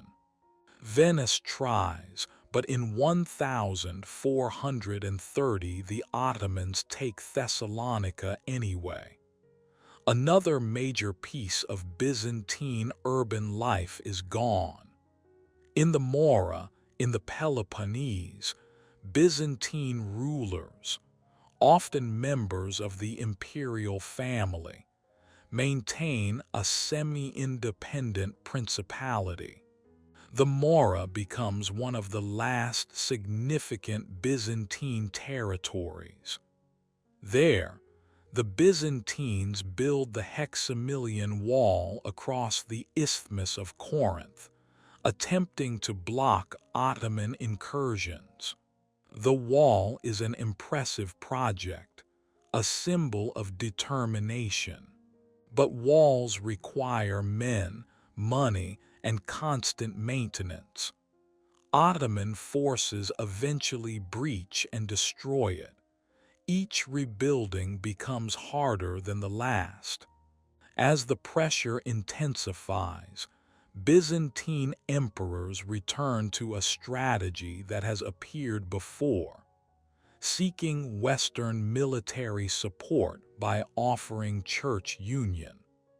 The theological division between Eastern Orthodoxy and Roman Catholicism has lasted for centuries, but it is now tied to the empire's survival. The calculation is brutal. Perhaps the West will send armies if the churches reunite. In 1439, at the Council of Florence, Byzantine representatives agree to a union with Rome. The agreement is complex and controversial.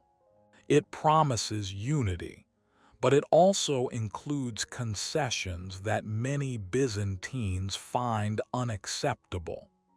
When the delegation returns to Constantinople, they face resistance. Many clergy and citizens refuse to accept the union. The memory of 1204 still burns. For many, Latin help feels unreliable, and Latin authority feels like spiritual surrender. So the empire's attempt to gain Western aid produces internal division instead. And the aid, when it comes, is limited. In 1444, a major Western crusading force is defeated by the Ottomans at the Battle of Varna. This battle matters not only for its military outcome, but for what it does to Byzantine hope. Varna is a moment when it becomes clear that large Western rescue armies are not guaranteed, and that the Ottomans are capable of defeating them. Now we reach the final decades before 1453, and this is where the slow collapse becomes, at last, visible to everyone. Because the Ottomans now have a young, ambitious ruler, Mehmed II. Mehmed has a vision. He wants Constantinople, not just as a trophy, but as a capital, a center of empire. He understands its symbolic power. He understands its strategic position, and he is determined. Mehmed prepares carefully.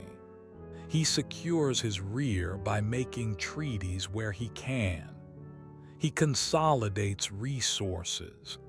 He builds a fortress on the European side of the Bosporus, Rumeli Hisari, in 1452, directly across from an older fortress on the Asian side. Together, these fortresses allow the Ottomans to control passage through the strait. They can cut off ships bringing aid to Constantinople. They can starve the city more effectively. He also invests in new technology that will change sieges. Large cannons, gunpowder weapons have been transforming warfare across Europe and the Near East. For centuries, Constantinople's walls have been almost invincible to traditional siege engines. But cannons can batter stone in a new way. They can crack what once seemed uncrackable. They do not make the walls useless, but they change the calculus. Defense becomes harder.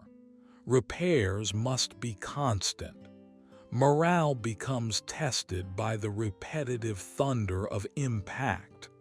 Inside Constantinople, the situation is bleak but not hopeless. The city still has strong walls. It still has defenders. The emperor, Constantine XI Palaiologos, is determined. He is not a grand conqueror, but he is courageous and stubborn. The defenders include Byzantines, but also foreigners, including a notable contingent led by the Genoese commander Giovanni Giustiniani, who brings expertise in defense. The city's population is smaller than in its glory days. Some neighborhoods are underused.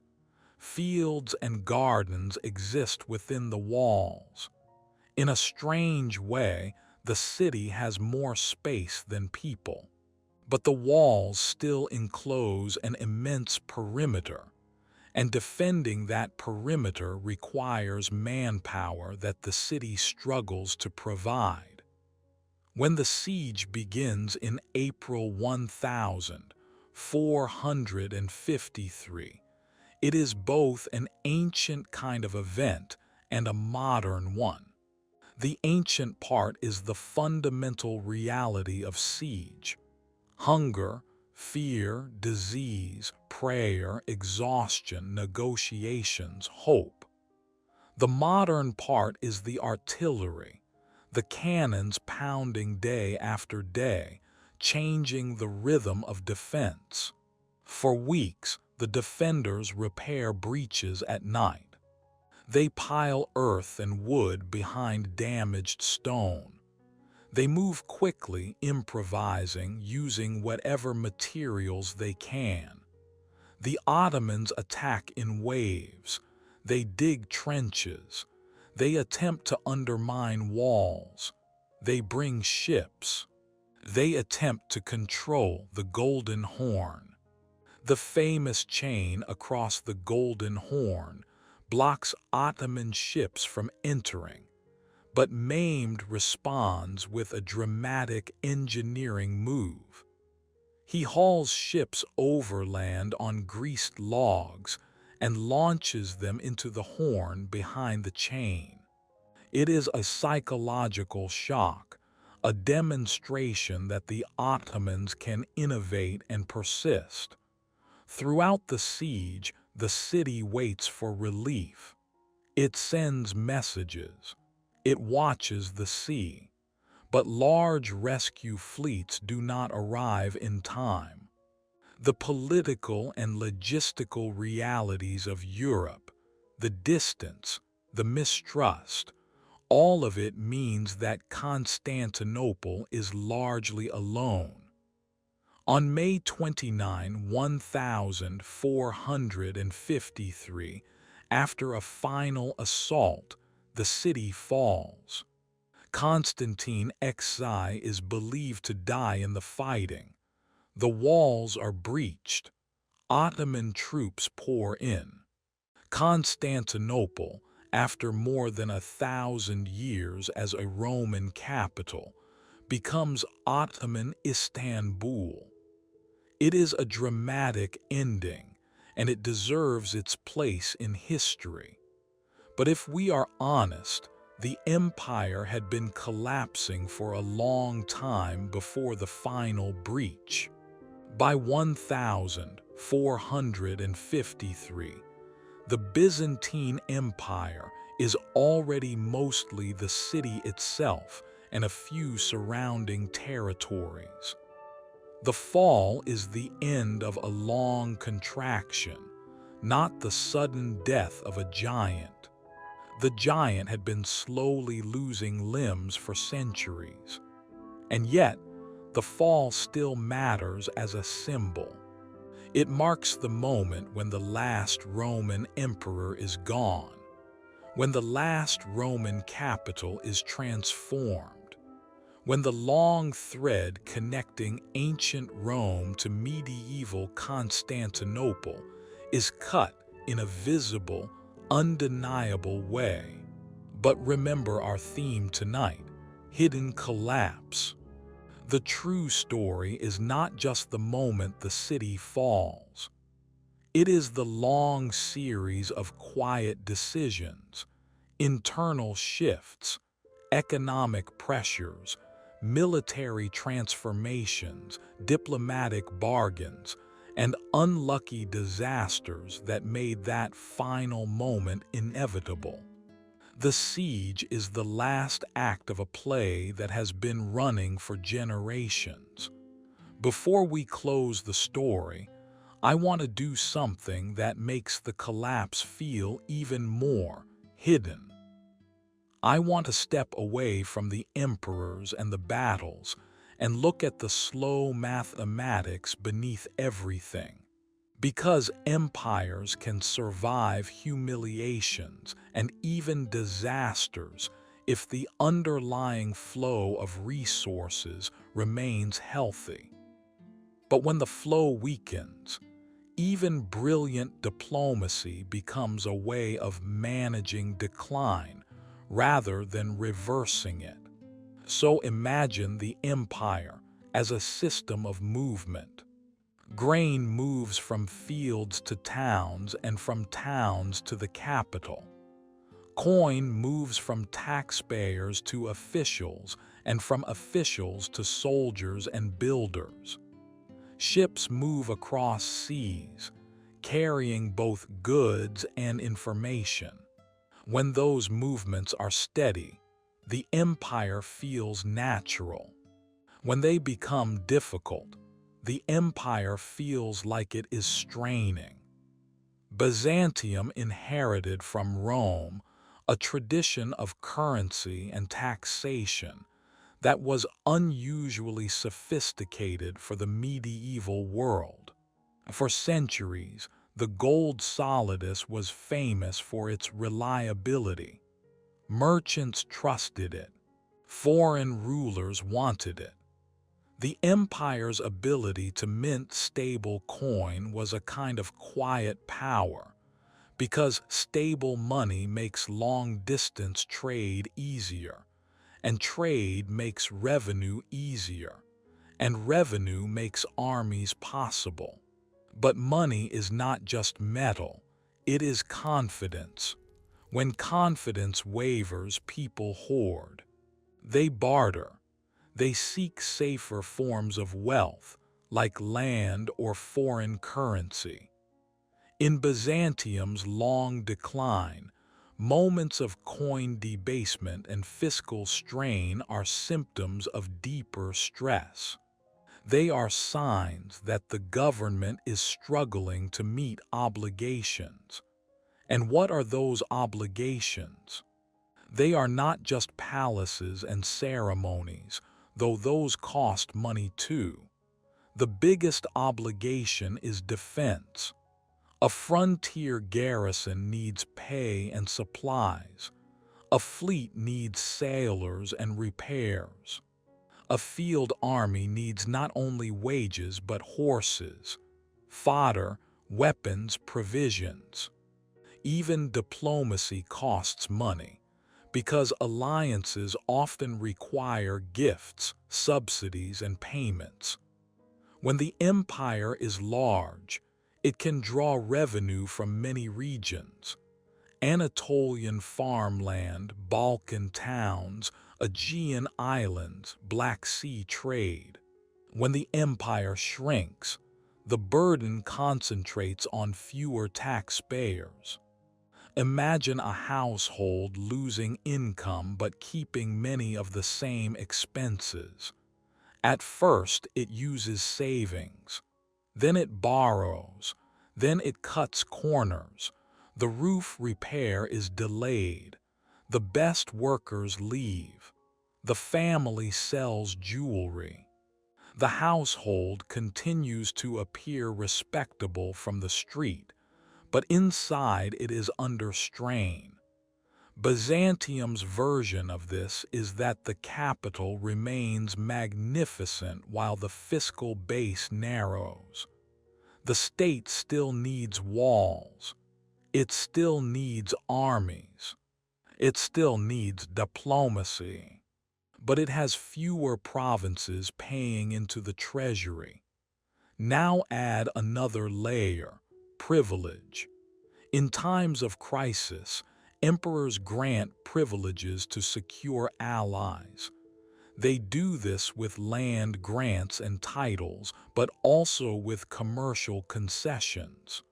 The treaties with Venice and Genoa are the classic example. On the surface, those privileges look like a trade policy. In practice, they are a transfer of revenue potential away from the state. If Venetian merchants can trade with lower taxes, the state gets less from commerce. If Genoese merchants control key points, the state loses leverage over the flow of goods. You might think, but trade makes the city richer, so surely the state benefits. Sometimes it does. But wealth and fiscal capacity are not identical. A city can be full of luxury goods while the government is short of cash. A merchant can be wealthy while the state cannot pay soldiers.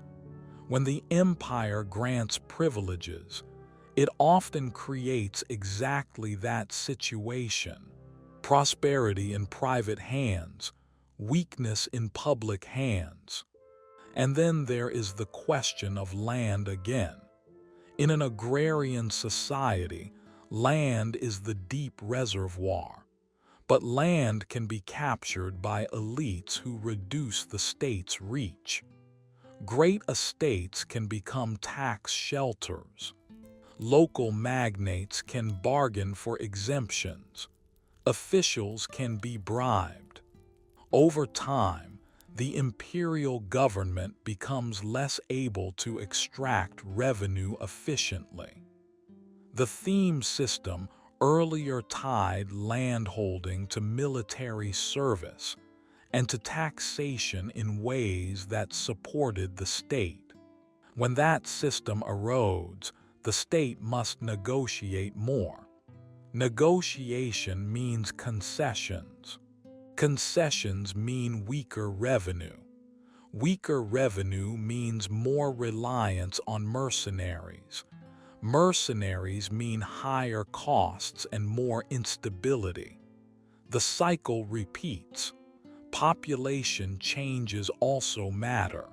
The Black Death and other plagues reduce the number of taxpayers and workers. War devastates farmland. Raids push peasants to flee. When villages are abandoned, fields become scrub. When fields become scrub, grain production drops. When grain drops, prices rise and the city becomes more dependent on imports. Imports can be disrupted by war or blockade. And suddenly the capital's stability rests on fragile shipping routes. If you want to feel how all of this connects, imagine a single loaf of bread. A baker in Constantinople needs flour. The flour comes from grain. The grain comes from somewhere: Thrace, the Black Sea, Anatolia in earlier centuries. It is transported, taxed, stored, sold. If any part of that chain breaks, the price rises.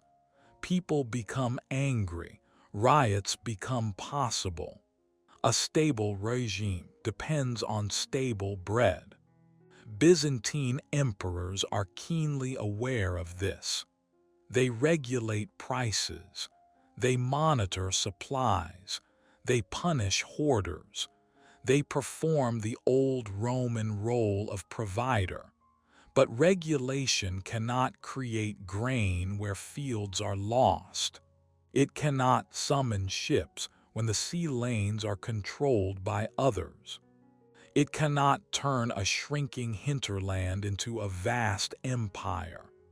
So the city becomes, in a sense, a consumer of a world it no longer commands. It is still wealthy culturally and symbolically, but materially it is more dependent. That dependence is subtle at first. Then, over decades, it becomes obvious. The same is true with military wages. A soldier who is paid late becomes a danger. He can mutiny. He can defect. He can sell his service. In earlier centuries, Byzantium could often pay reliably, especially with a strong gold currency. In later centuries, paying becomes harder, and the empire becomes a place where military leaders, local governors, and mercenary captains all bargain for compensation. The state becomes less a commander and more a negotiator. Even the imperial court's famous sophistication, its ability to use ceremony and titles as diplomatic tools, depends on resources. A title is meaningful when it comes with income. A gift is meaningful when you can give it. When resources shrink, titles become cheap, promises become hollow, diplomacy becomes more frantic. And yet, from the outside, Constantinople can still look dazzling.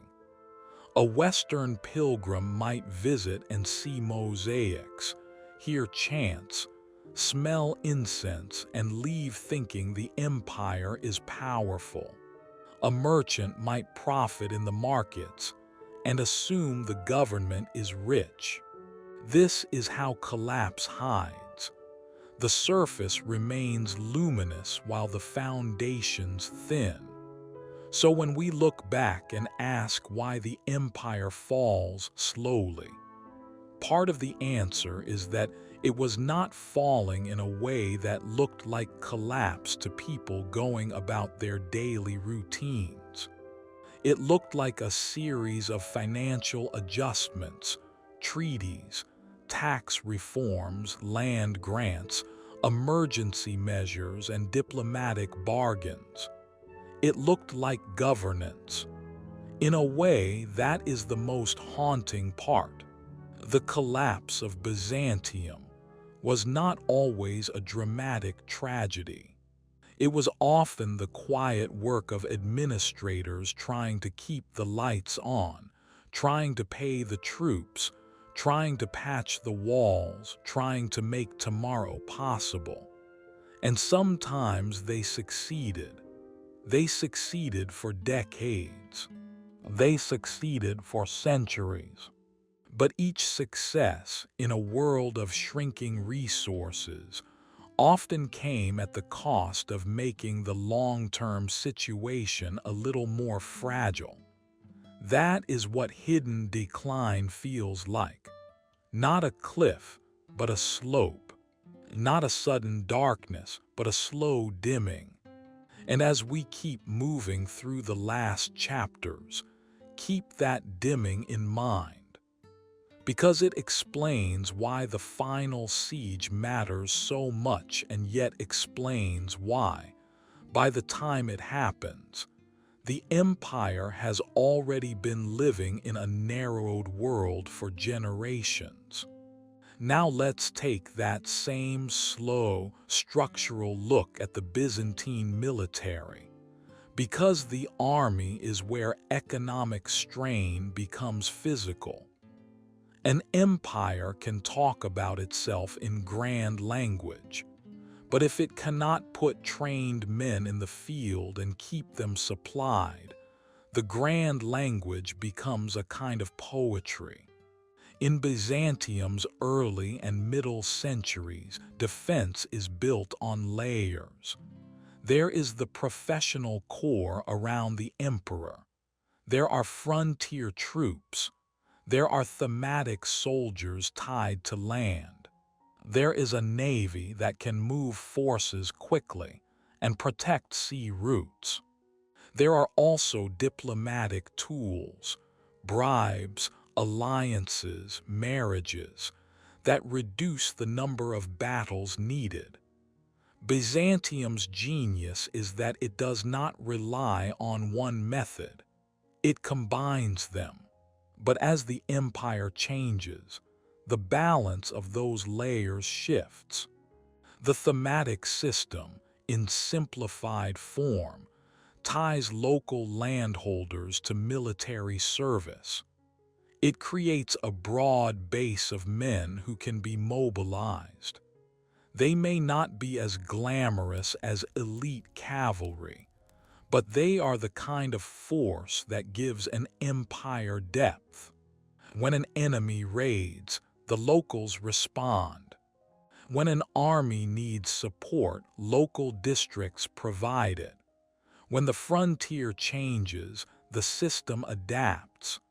As land concentration grows, that base weakens. Smallholders become dependents. Dependents have less independent military obligation. The state relies more on aristocrats who can provide troops through their own resources and networks. This can create more professional forces in some contexts, but it also shifts loyalty. A soldier loyal to a local magnate might fight for the empire, but he might also fight for his patron's interests first. Then, as the empire loses territory, especially in Anatolia, the pool of recruits shrinks. The empire increasingly uses mercenaries and foreign specialists. Again, this is not inherently a sign of weakness. Medieval states often hire foreign troops. Byzantium is famous for its Varangian Guard, Scandinavian and later Anglo-Saxon warriors who serve as elite bodyguards.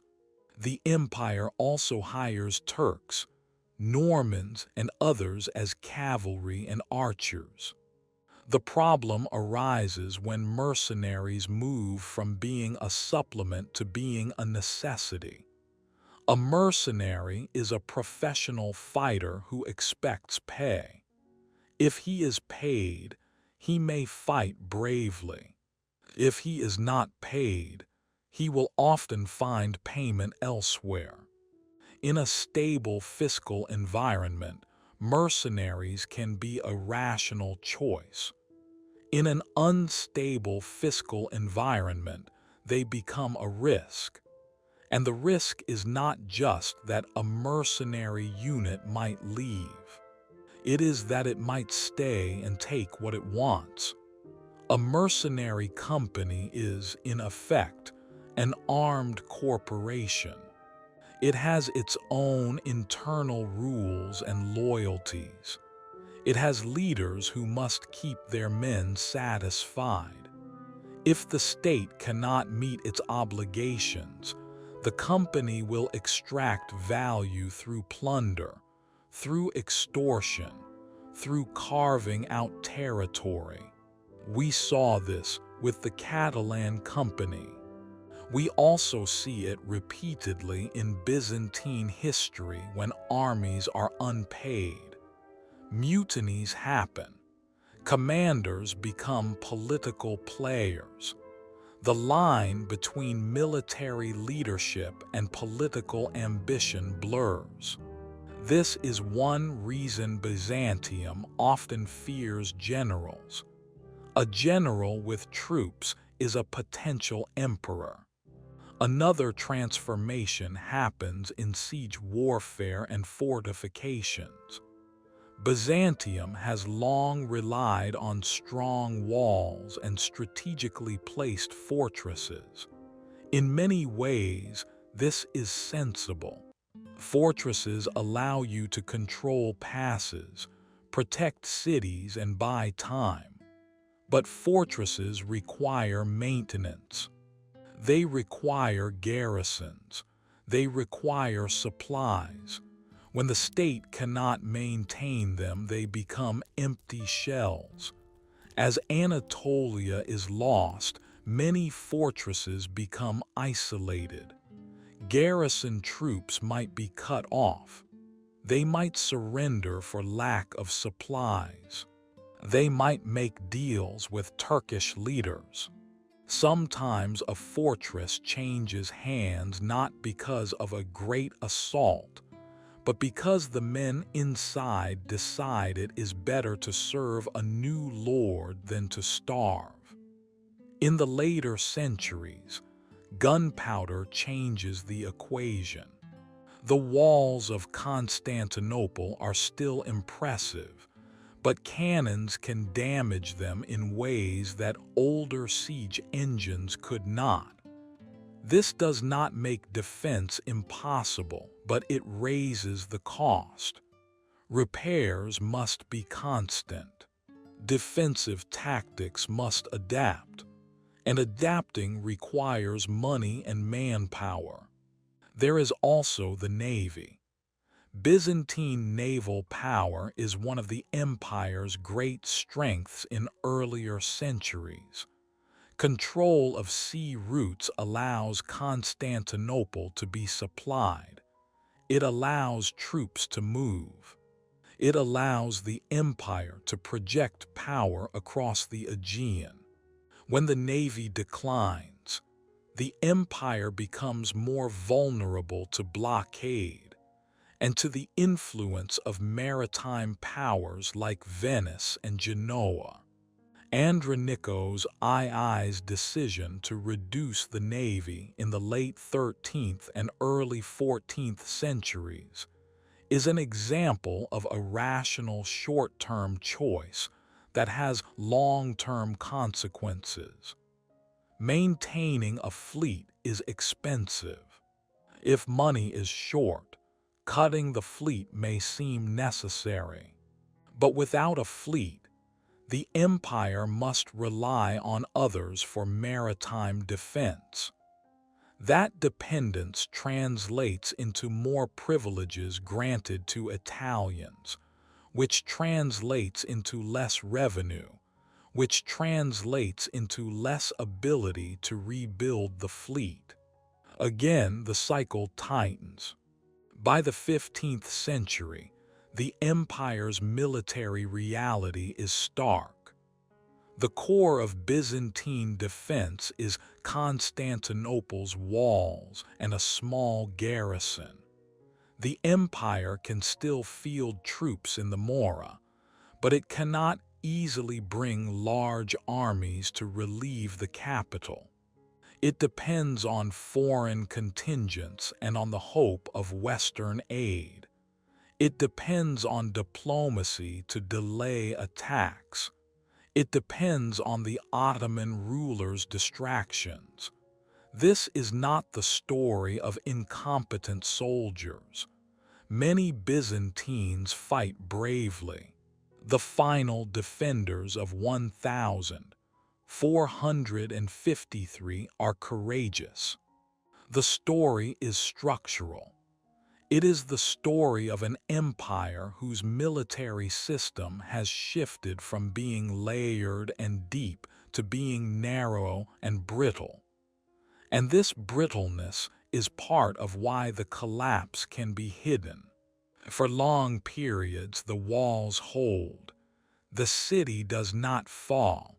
The emperor continues to rule. So people assume the state still has power. But the difference between an empire with depth and a city with walls is enormous. Depth allows recovery after defeat.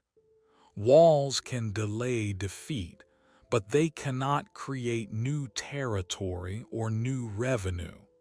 So when you hear about Constantinople holding off sieges again and again, it is tempting to imagine a resilient empire. In reality, those sieges are often the empire's last defense, the final layer. They are the empire surviving at the edge of its capacity. It is like a person who appears healthy because they manage to get through each day, but who is quietly exhausted, always one illness away from collapse. And yet, for centuries, Byzantium manages it. It manages to endure. It manages to keep negotiating, keep praying, keep repairing, keep surviving. That endurance is heroic in its own way. It is also, in the end, not enough. In the next part of our slow reflection, let's look at another kind of battlefield, the palace.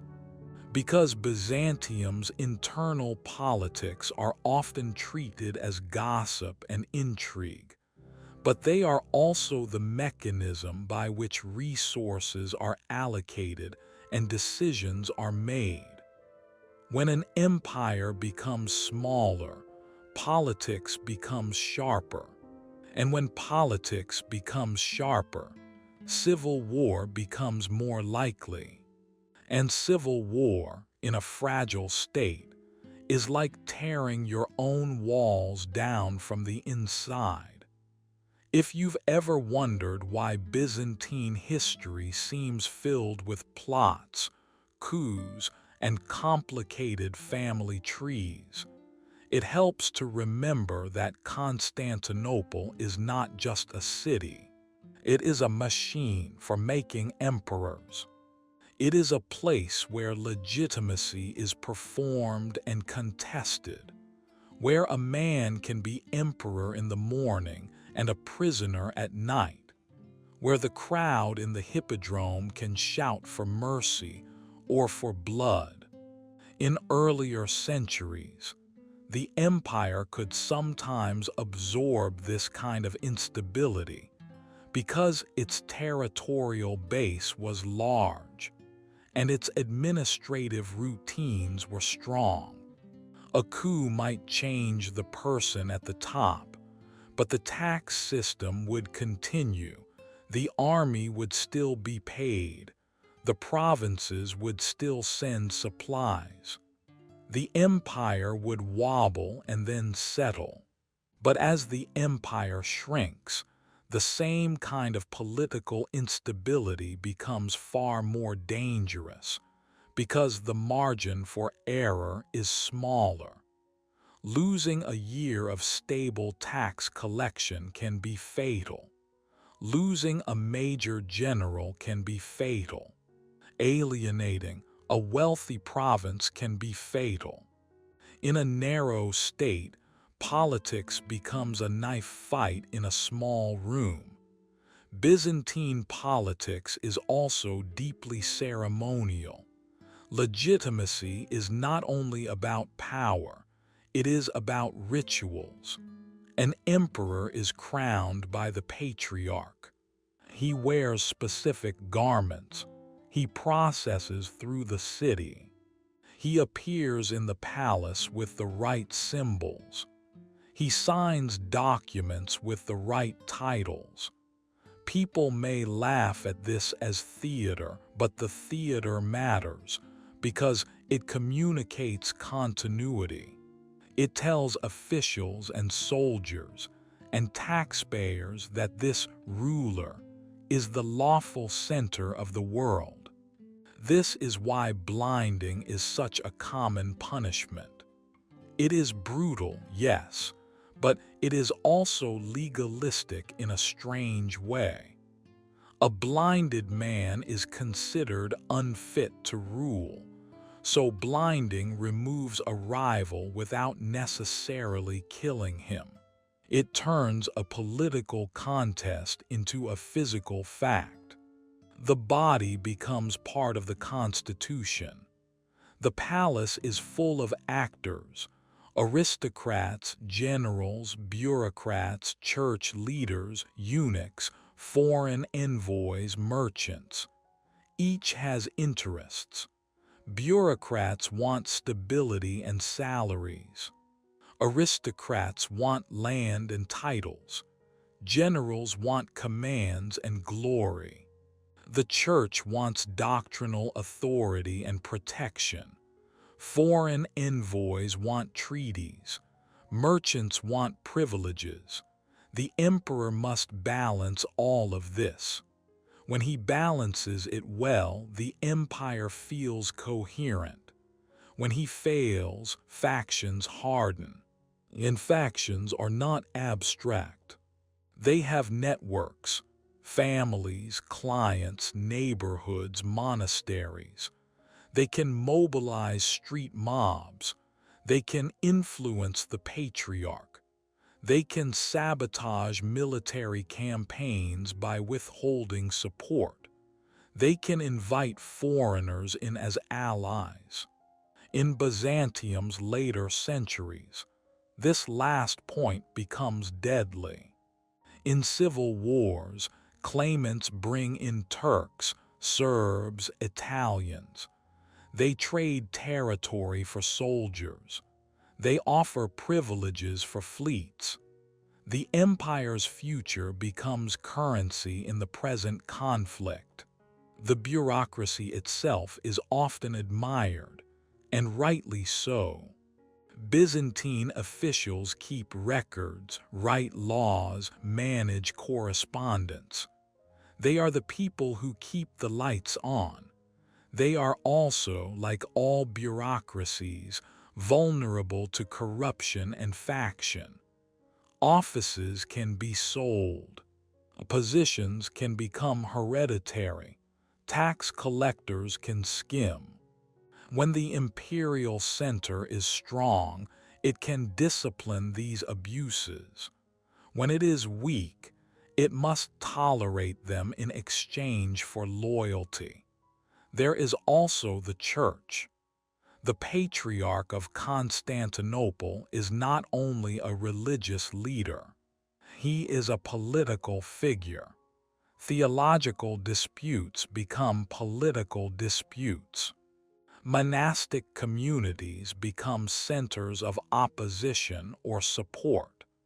The question of union with Rome is the clearest example. Emperors pursue union for geopolitical reasons. Many clergy resist for identity reasons. The result is internal division at the very moment unity is needed.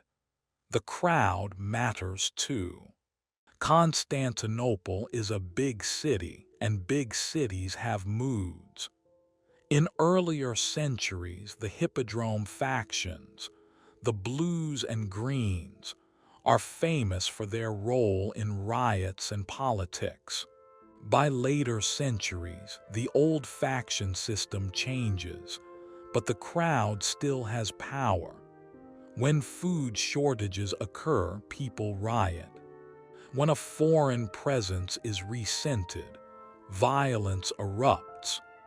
The massacre of Latins in 1182 is not an accident. It is the eruption of social tension in a city where economic inequality and cultural mistrust have been building. Now, here is the part that makes this relevant to the slow collapse. Political instability does not always look like collapse. In Byzantium, coups and palace intrigue are normal enough that they can feel like business as usual. A new emperor is crowned. Coins are minted with his face. Documents are issued with his title. The liturgy includes his name. The city continues. But every time the throne changes violently, resources are burned. Every time a faction wins, it must reward supporters. Every time an emperor fears assassination, he relies more heavily on a smaller circle of loyalists, which can alienate others. And every time a civil war breaks out, provinces are devastated and foreign allies are invited in. Over centuries, this creates a pattern. Political survival is prioritized over structural recovery. Emperors and claimants focus on winning the next contest, not on rebuilding the tax base or resettling Anatolia. Even when they try, they are distracted by immediate threats. The empire becomes a place where short-term political maneuvering is constant, and constant maneuvering is exhausting. And yet again, the machine keeps producing legitimacy. The patriarch crowns, the court performs, the scribes write, the seals are stamped. This is how the empire can appear stable while it weakens. The rituals continue to say Rome. The reality behind them becomes thinner. By the time we reach the final centuries, the emperor's authority is often limited to what he can negotiate. His title is still Basileus, still Emperor of the Romans. but his ability to command armies or collect taxes is constrained. He becomes, in a sense, the manager of the symbol, the guardian of the city's identity, even when the material empire is gone. This is why the fall of Constantinople is so emotionally powerful. It is not only the loss of a city, it is the loss of a machine that produced continuity. When that machine stops, the illusion of unbroken Rome finally breaks for everyone. But even then, the Byzantine habit of bureaucracy and scholarship does not disappear. Many scholars flee to Italy, bringing manuscripts and learning that contribute to Renaissance humanism. The empire's political collapse becomes part of another culture's intellectual rise. History has these strange transfers like rivers changing course. So when we say Byzantium collapsed, remember that much of what Byzantium was, its legal traditions, its scholarship, its art, its liturgy, continued in different forms. Collapse in politics does not always mean collapse in culture. Sometimes culture becomes the most enduring part, carried forward quietly by people who keep copying texts and singing hymns even when the borders are gone. Now, to make this story even more intimate, let's zoom in one last time on ordinary life. Because when we think about empires falling, we imagine kings and armies. But the collapse is also experienced by farmers, artisans, sailors, monks, and merchants. The hidden nature of the decline becomes clearest when you imagine the day-to-day lives of people who are simply trying to make it through the year. Close your eyes for a moment and imagine a village in western Anatolia in the late 11th or 12th century. It might be a place of stone houses and fields of grain, with a small church where icons glow in candlelight. The villagers speak Greek, or perhaps Armenian, or perhaps a mix. They know the empire, but the empire is far away.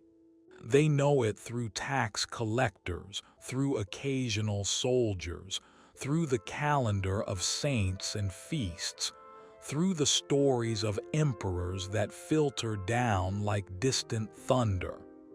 Now imagine the frontier shifting. At first, it is just rumors. There are raiders in the hills. A caravan is attacked. A traveler says a Turkish leader now controls a nearby pass. The village hears about it at the market, or from a monk, or from a soldier resting on the road. Then the raids come closer. A few animals are taken. A barn burns. People hide their grain. The local official demands taxes anyway, because the state has obligations, and the official has his own obligations. The villagers feel squeezed between the empire's demands and the raiders' threat. At some point, someone offers protection. Maybe it is a Byzantine magnate. Maybe it is a Turkish lord. Maybe it is a local warband. The village chooses what seems safest. It pays tribute. It makes a deal. It tries to survive. From the perspective of Constantinople, these are small events. On a map, the border shifts a little. In a budget, revenue drops a little. But from the perspective of the village, it is life-changing. It changes who you fear, who you obey, who you marry, what language you teach your children, what prayers you say. This is how Anatolia changes, not with a single moment of conquest, but with thousands of local adjustments. People do not always flee. Many stay. They adapt. They keep farming because farming is what humans do. Over generations, some communities maintain their Christian faith under new rulers. Some gradually convert to Islam for social and economic reasons. Some intermarry. Some move. The landscape becomes layered. In the Balkans, similar processes happen in different ways. A town may change hands between Byzantines, Bulgarians, Serbs, Latins, Ottomans. Each regime brings different tax demands, different officials, different armies. For ordinary people, the question is often not ideology but predictability. Which ruler can protect you from bandits? Which ruler can ensure that the harvest you plant will be the harvest you reap? When civil wars erupt, the suffering intensifies. Armies requisition food. They trample fields. They drag men away for service. They punish villages suspected of supporting the wrong side. In a world without modern logistics, armies live off the land, and that means ordinary people pay the price. In the cities, life also changes. Constantinople remains a cultural center, but its population shrinks. Parts of the city become gardens. Some grand buildings fall into disrepair. Foreign enclaves become more prominent. Venetian quarters, Genoese Galata. You can walk along the waterfront and hear Italian accents mixed with Greek prayers. You can watch foreign ships dock, bringing goods that the city needs, and feel both gratitude and resentment. Artisans continue working. Bakers bake. Weaver women weave. Clergy chant. The rhythm of the liturgical year continues. Lent, Easter, feasts, processions. In times of siege or fear, the city's people turn to rituals that connect them to a larger story. They carry icons along the walls. They pray for the Virgin Mary, believed to be the city's protector. They remember past deliverances. Faith becomes part of defense. In the Mora, the last Byzantine territories develop their own rhythm. The Peloponnese becomes, in the late medieval period, a place where Byzantine rulers try to rebuild, to fortify, to cultivate. There are attempts to attract settlers and restore agriculture. There are castles and monasteries and small courts. The Mora becomes a kind of laboratory of late Byzantium, a place where imperial identity persists even as the wider empire is gone. But even there, fragmentation is constant. Italian powers hold parts of Greece. Local lords compete. The Ottomans raid. The Hexamilian Wall is built and rebuilt. Each rebuilding is hopeful, like a person patching a crack in a house, believing the house can still stand. Each destruction is discouraging, like the crack returning. When Constantinople finally falls in 1453, the news reaches these communities with a heavy weight. Some grieve, some fear, some negotiate, some continue as before because, in a way, they have been living with decline for generations. The empire has already been distant and fragile. The fall is dramatic, but the sense of uncertainty is not new. And then, slowly, the Ottoman state takes over the remaining Byzantine territories, sometimes through conquest, sometimes through treaties. The Mora eventually falls in the 1460s. Trebizond falls in 1461. Each remaining Byzantine fragment disappears. For ordinary people, the transition is complex.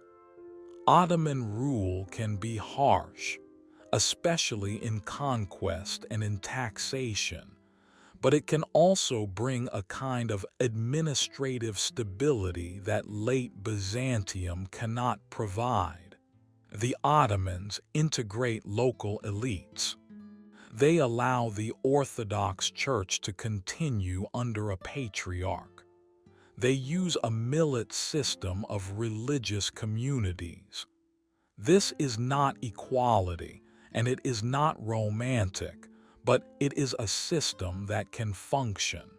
And so the Byzantine world does not vanish overnight. Its people continue to live in the same villages, pray in the same churches, speak Greek in their homes, sing the same hymns. The empire as a political entity is gone, but the community remains. The memory remains. This is the final way the collapse is hidden. When a state falls, life does not always stop. The sun still rises. Fields still need planting. Children still need feeding. People still tell stories. The empire ends, but the human world continues, adapting to a new regime. That continuity can make the end feel less like an apocalypse and more like a shift, a change in whose flag flies over the fortress. If you listen closely, you can hear two kinds of time in this story. There is the fast time of battles and coups, and there is the slow time of fields and families. The hidden collapse of Byzantium happens in the slow time. It happens in the gradual decisions of villages, in the shifting loyalties of local lords, in the movement of traders and settlers, in the way a map changes one small step at a time. And that is why, from far away, it can look sudden. From close up, it is a long, patient unraveling. Now that we've followed the empire to its end, let's linger a little in the twilight, because twilight is where history for sleep lives best. The fall of Constantinople is often told like a door slamming shut. One day the Roman Empire exists, the next day it doesn't. But in reality, as with the long decline we've been describing, the ending is also gradual in its consequences. People wake up the next morning and still need to find water, still need to buy bread, still need to bury their dead, still need to pray. When maimed II takes Constantinople, he does not destroy it. He wants it. He wants the city's prestige and its strategic location. He imagines it as a capital of a new empire. He repopulates it by moving people in. He repairs. He rebuilds. The city changes, but it remains a city. In a way, this is both comforting and unsettling. Comforting because the city does not become a ruin. Unsettling because it means the imperial symbol is appropriated. The Ottomans inherit the city's place in the world. They use its geography and its grandeur. They turn Hagia Sophia into a mosque. They keep the walls. They keep the harbor. They keep the idea that this is the center of something.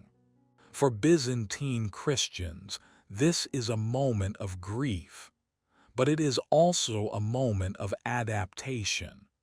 The Orthodox Church continues. The Patriarchate is restored under Ottoman authority. The Church becomes, in some ways, the container of Byzantine identity in the absence of a Byzantine state. Religious life continues. Monasteries continue. Liturgies continue. The same hymns can still be heard, carried through the city's streets at certain times, even as the political landscape has completely changed. Outside Constantinople, the story is similarly mixed. Trebizond falls in 1461, and the Mora falls around the same period. The last Byzantine political fragments disappear, but Greek-speaking communities remain across the region. They become part of a new imperial system. They pay new taxes. They live under new laws. Some rise in Ottoman service. Some resist. Some flee to the west. Many simply continue because survival is the most common human talent. And this brings us to one of the most famous cultural consequences of Byzantium's end: the movement of scholars and manuscript to Western Europe. This is sometimes described in a dramatic way, as if Byzantine scholars cause the Renaissance by bringing Greek learning to Italy. The truth is more complicated, but there is a real connection. Byzantine scholars, trained in Greek language and classical texts, do travel to Italian cities. They teach. They translate. They bring manuscripts that Western scholars have never seen or have not seen in their original language. They participate in the growing humanist movement that values ancient literature and philosophy. When you imagine this, picture a quiet room in Florence or Venice. A lamp, a table, a manuscript copied by hand, its letters careful, its margins filled with notes. A teacher explaining Greek grammar to a group of curious Western students. A conversation about Plato, Aristotle, Homer. The empire is politically gone, but the intellectual tradition continues, flowing into new channels. Byzantine art also continues to influence. Icon painting traditions remain strong in Orthodox lands. Architectural forms travel. The idea of a domed church, the sense of sacred space, the use of light and gold, all of it persists. Even the administrative practices of Byzantium leave traces. Byzantine law and bureaucracy shape Orthodox states and, indirectly, influence how later empires imagine administration. So the end of Byzantium is not a disappearance. It is a transformation. The political container is lost, but the contents spill into surrounding worlds. Now, if we circle back to the theme of hidden collapse, we can see why this story is so easy to misunderstand. If you look only at 1453, you see a dramatic event. If you look at the centuries before it, you see a slow narrowing. But if you look at what comes after, you see continuity. That continuity can make the end feel less final. And it can also make the decline feel less like collapse and more like evolution. But it is still a collapse in one crucial sense. The empire's ability to decide its own fate disappears. Byzantium becomes an object rather than a subject in geopolitical terms. Its leaders no longer negotiate as equals. Its borders no longer exist as self-chosen boundaries. The last emperor dies, and with him dies the possibility of a Roman state independent of other empires. And yet even that death is strange. The Romans of the East never called themselves Byzantines. They called themselves Romans. In Greek, Rhomioi. Their identity was not built around the city of Byzantium in ancient times, but around the claim that they were the continuation of Rome itself. So when the empire falls, it is not only the loss of territory, it is the loss of a claim to universality, a claim that the Roman order still lived. The Ottomans, interestingly, understand this. They use Roman imagery. They call their ruler Caesari Rum, Caesar of Rome, as a title. They adopt certain Byzantine administrative practices. In their own way, they inherit and repurpose the Roman legacy. History is full of these inheritances, where conquerors take not only land but the aura of what they conquered. This is why, even today, Constantinople's fall feels like more than a medieval event. It feels like a hinge between worlds, between late antiquity and early modernity, between the medieval Mediterranean and the rising Atlantic powers, between older forms of empire and newer forms. But again, the hinge swings slowly. The change is gradual. Europe does not instantly transform in 1453. The Ottoman Empire does not instantly become all-powerful. The Renaissance does not instantly ignite. These are long processes. So what does it mean to tell this story as a slow fall nobody noticed? It means noticing the quiet things. The tax exemptions, the land grants, the commercial privileges, the decisions to cut the fleet, the reliance on mercenaries, the civil wars, the treaties that trade revenue for ships, the moments when local communities choose safety over loyalty, the years when plague reduces the workforce, the nights when a garrison goes unpaid and decides to make a deal. It also means noticing human psychology. People normalize decline. If your grandparents told you the empire faced crises and survived, you assume it will survive again. If your city still has walls, you assume the walls will hold. If your churches still sing, you assume God has not abandoned you. Collapse is often not recognized because recognizing it is painful. It means admitting that the world you inherited is not guaranteed. In that sense, Byzantium's story is not just medieval history. It is a human story. It is the story of institutions becoming habits, habits becoming assumptions, assumptions becoming vulnerabilities.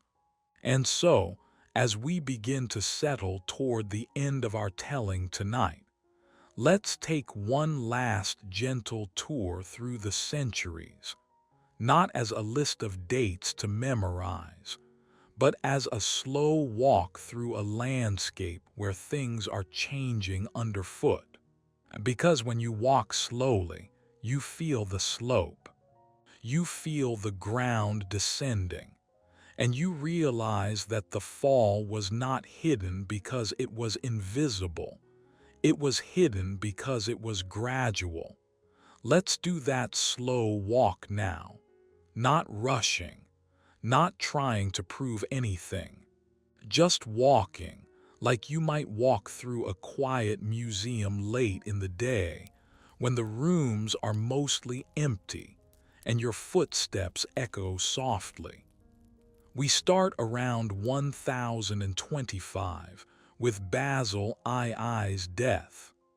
In that moment, the empire is strong enough that it can afford to be relaxed, and that is often when strength begins to slip.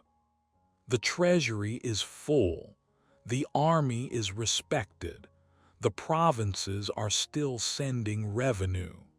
People in Constantinople can believe, honestly, that the empire will always be there. But the political discipline Basil enforced is personal. When the person is gone, the discipline softens. Officials take more. Great families expand. Smallholders lose land.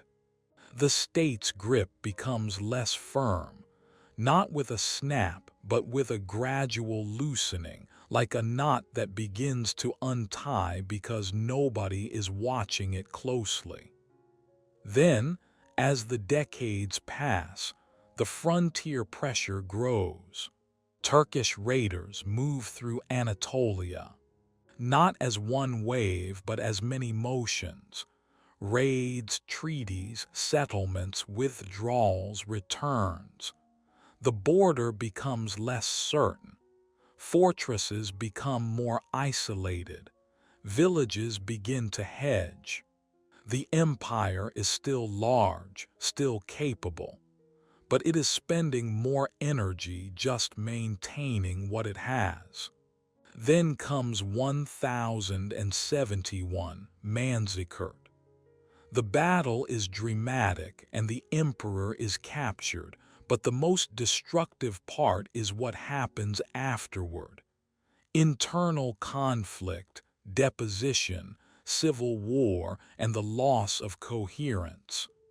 Anatolia begins to slip away more quickly, not because the Turks march straight to the Bosporus, but because the empire's local defense network collapses. A map that once looked solid begins to look smudged. Then Alexios Komnenos arrives in 1081. He saves the empire. He does it with energy and cleverness. He defeats enemies, negotiates alliances, restores some stability. But he also makes deals that change the empire's future. He grants commercial privileges to Venice. He invites Western military participation that becomes the First Crusade. He relies on family networks and on a more aristocratic structure of power. The empire is alive again, but it is alive in a new form.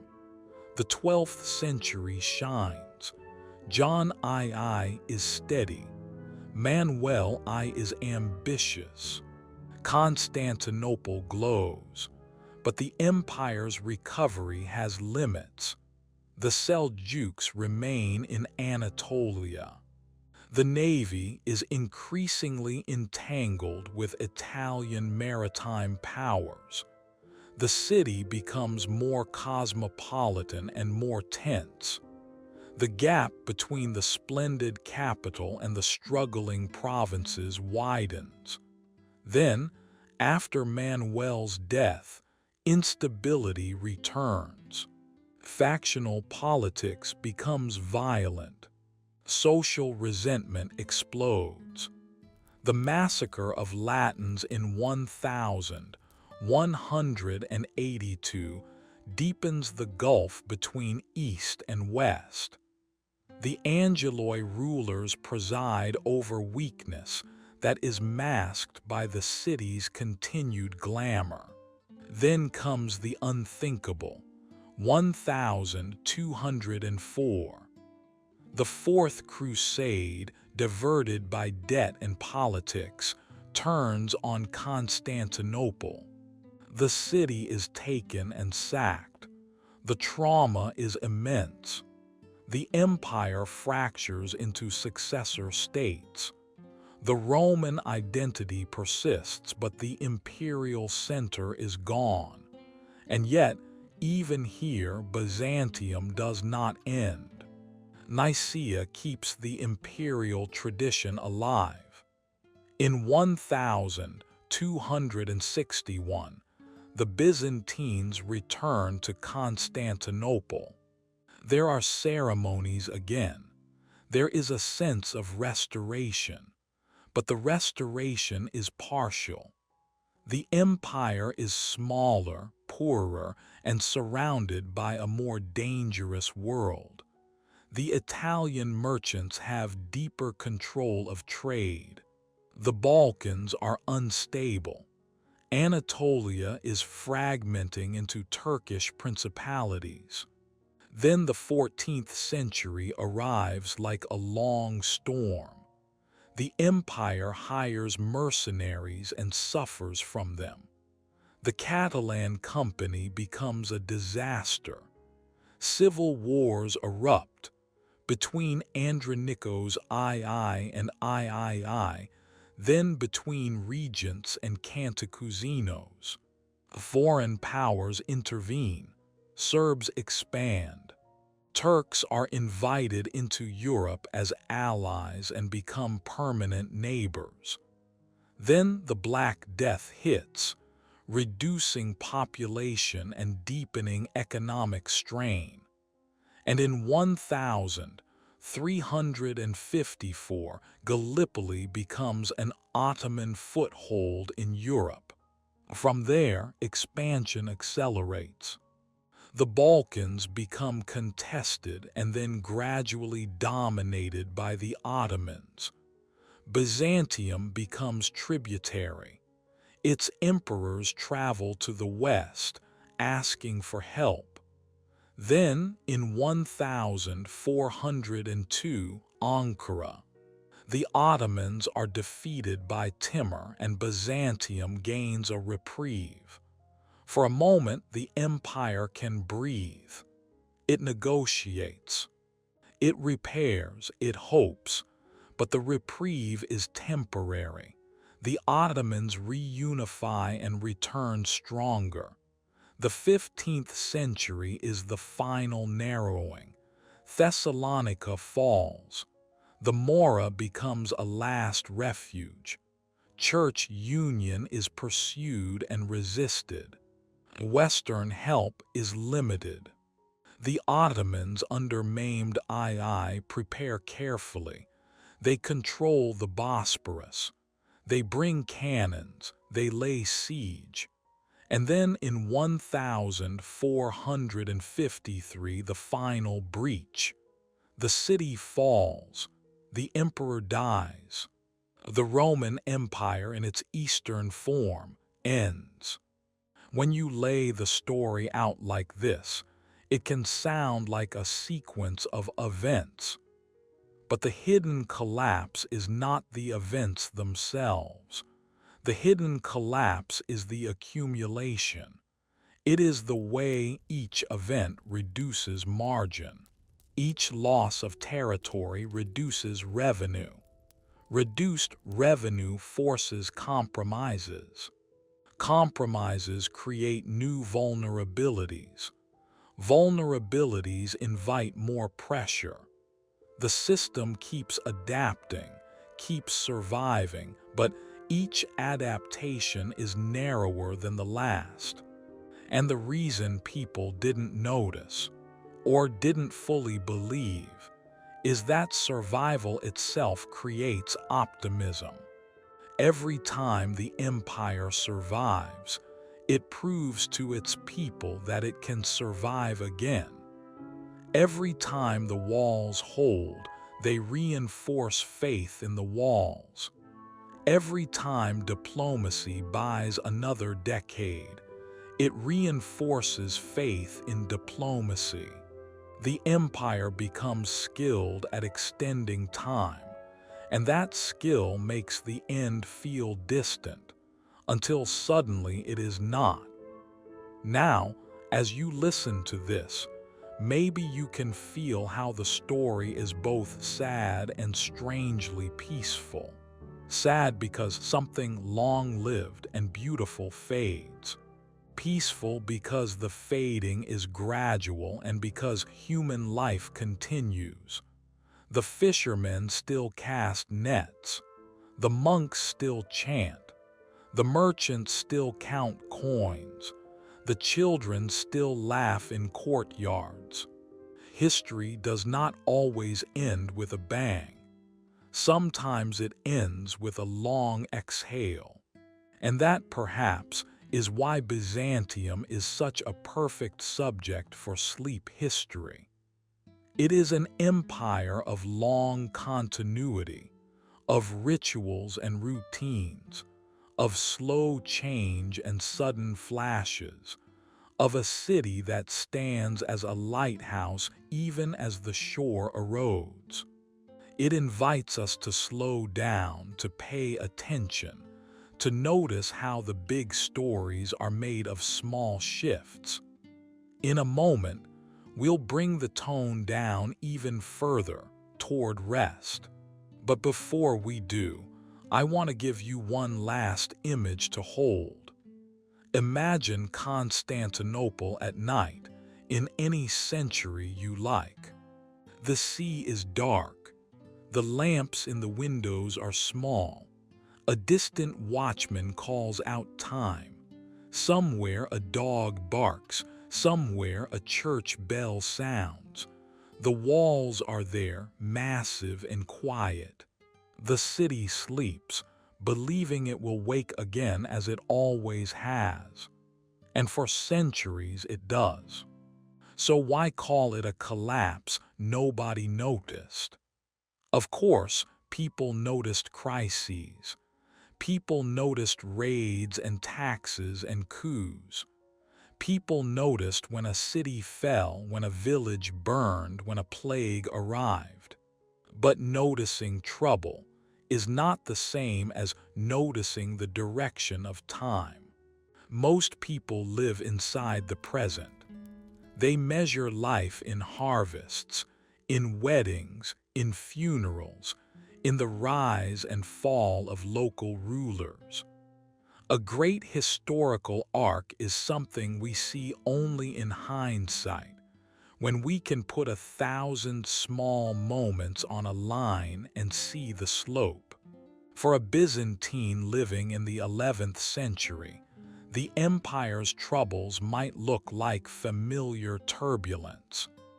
The empire had faced turbulence before.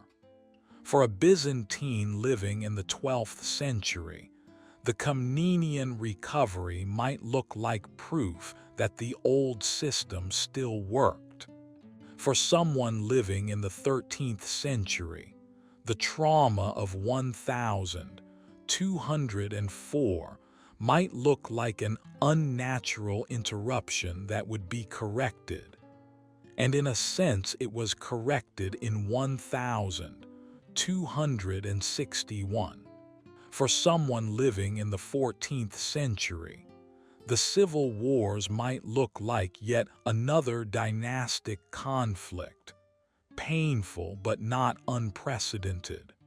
For someone living in the early 15th century, the Ottoman threat might look terrifying, but still manageable through the same tools Byzantium had used for centuries: diplomacy, walls, alliances, and prayer. The human mind is good at adaptation. It is also good at denial. When your world is shrinking, you don't always say, "My world is shrinking." You say, "This year was hard." Then you say, "Next year we will recover." Then you say, "We just need a better emperor." Then you say, "We just need Western help." And sometimes you even say, "We just need the Ottomans to fight someone else for a while." And occasionally, that last one comes true, and you survive another decade, and that survival reinforces hope. Byzantium's decline is also hidden because it is uneven.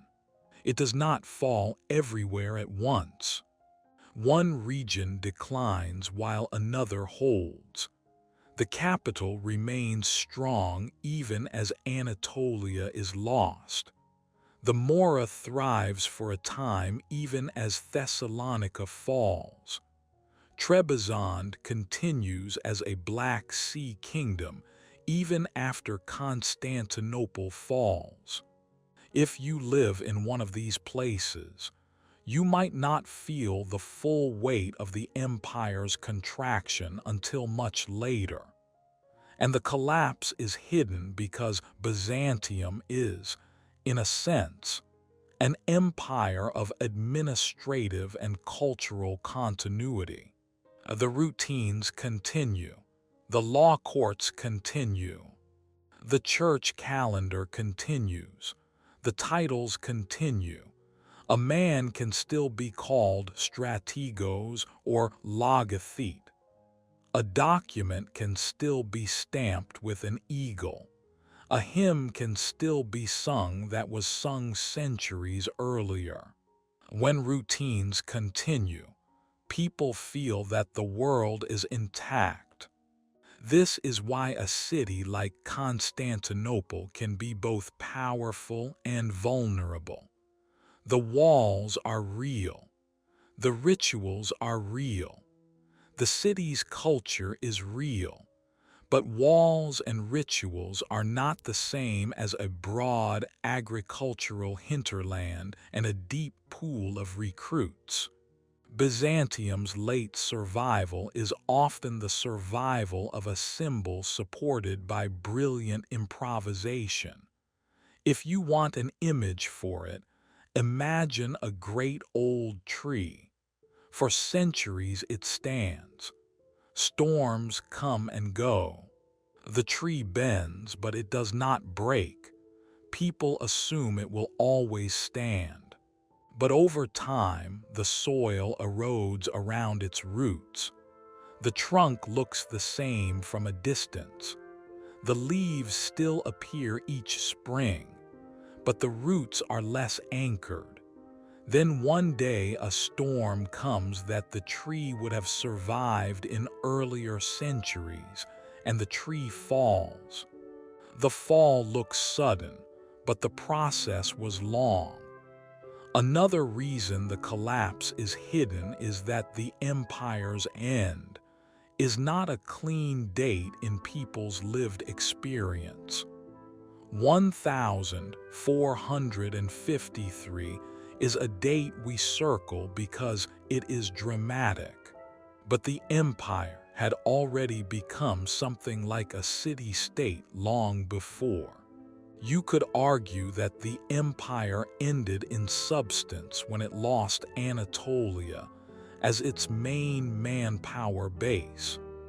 You could argue it ended when 1204 shattered the economic and psychological foundations of the capital. You could argue it ended when the Ottomans gained a foothold in Europe. The truth is that ending is a process. This is uncomfortable for the way we like stories. We like a beginning, a middle, and an end.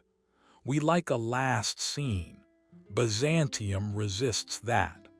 It is a story of long middles, of repeated recoveries, of a state that refuses to die on schedule. Even after the fall, Byzantines, Romans, continue to identify as Romans under Ottoman rule for generations.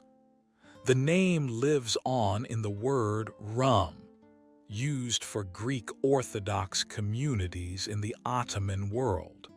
The identity outlives the state. And so, perhaps, the collapse is not only hidden in time, but hidden in identity. The empire dies, but the people remain. The political form changes, but the religious and cultural form persists. The city changes rulers, but it remains a city. Even Hagia Sophia changes function, but it remains a building where human voices echo under a vast dome. If you're listening to this at night, maybe that continuity is strangely soothing. Empires rise and fall, but there are always people living inside them, making meals, telling stories, lighting candles. The human scale is constant even when the political scale shifts.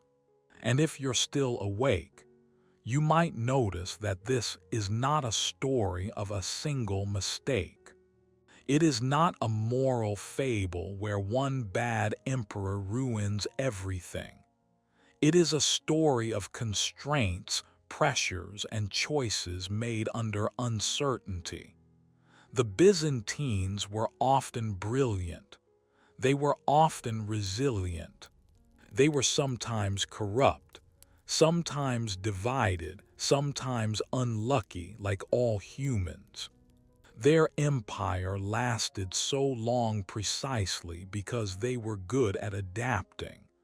But adaptation is not the same as renewal. Sometimes adaptation is just learning how to live with less. In a moment, we'll let the story fade into rest. We'll slow down even more. We'll let the details soften, like a city scene from a distance across the dark water of the Bosporus. The lights become fewer. The outlines blur. And what remains is a feeling. The feeling of a long, stubborn endurance, and the quiet truth that the end was already present in the beginning, not as destiny, but as the ordinary reality that nothing built by humans lasts forever. Now, let's let the story quiet down. If you're still awake, you don't need to force yourself to sleep. Just listen. Let the words be a kind of soft weather in the room. Imagine Constantinople again, but not during a siege, not during a riot, not during a dramatic coronation. Imagine an ordinary night. The day's noise is fading. The harbor is calmer. The merchants have closed their stalls. The last smells of cooking drift from small homes tucked into the city's neighborhoods. Somewhere, a lamp is being extinguished. Somewhere, a dog circles and lies down. Somewhere, a monk finishes a final prayer and pulls his blanket closer. The walls are still there.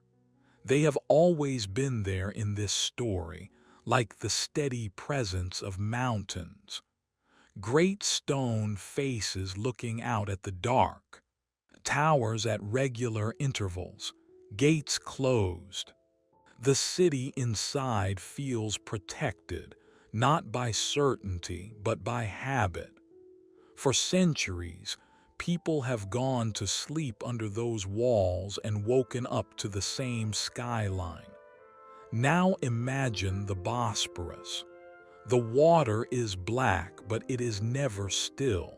It moves with currents you can't see. It carries boats, sometimes silently, sometimes with the creak of wood. It carries news. It carries grain. It carries soldiers. It carries merchants. It carries the quiet truth that the world is always moving, even when the city feels unchanged. That is Byzantium's story in one image. A city that feels stable and a world that moves around it. If you drift back through the story, you can do it like drifting through rooms. In one room, you see Basil II's disciplined empire. In another, you see the slow growth of aristocratic estates. In another, you see the frontier of Anatolia, where raids and treaties blur the border. In another, you see Manzikert, not as a single thunderbolt, but as a door opening wider than anyone intended. In another, you see Alexios Komnenos bargaining and improvising, holding the ship together with ropes and clever knots. In another, you see Venetian merchants counting profits under the shadow of Hagia Sophia, and you see Byzantine artisans wondering why the foreigners seem so protected. In another room, you see the city in 1204, smoke rising, precious objects carried away, people hiding in courtyards. In another, you see Nicaea across the water, stubbornly keeping the imperial tradition alive with documents and oaths and hope. In another, you see Michael VIII walking into Constantinople in 1261, a moment of return that feels like a miracle, even as the world outside the walls has changed. In another room, you see mercenaries in the countryside, hired protectors who become predators. You see villages paying tribute to whomever can protect them. You see officials writing letters asking for reinforcements that never arrive. You see ships in the harbor that do not belong to the empire, but to Venice, to Genoa, to powers that treat trade like an extension of war. In another room, you see civil war, the quiet horror of Romans fighting Romans while neighbors watch. You see foreign allies crossing into Europe, learning roads and rivers, learning which fortresses are strong and which are hungry.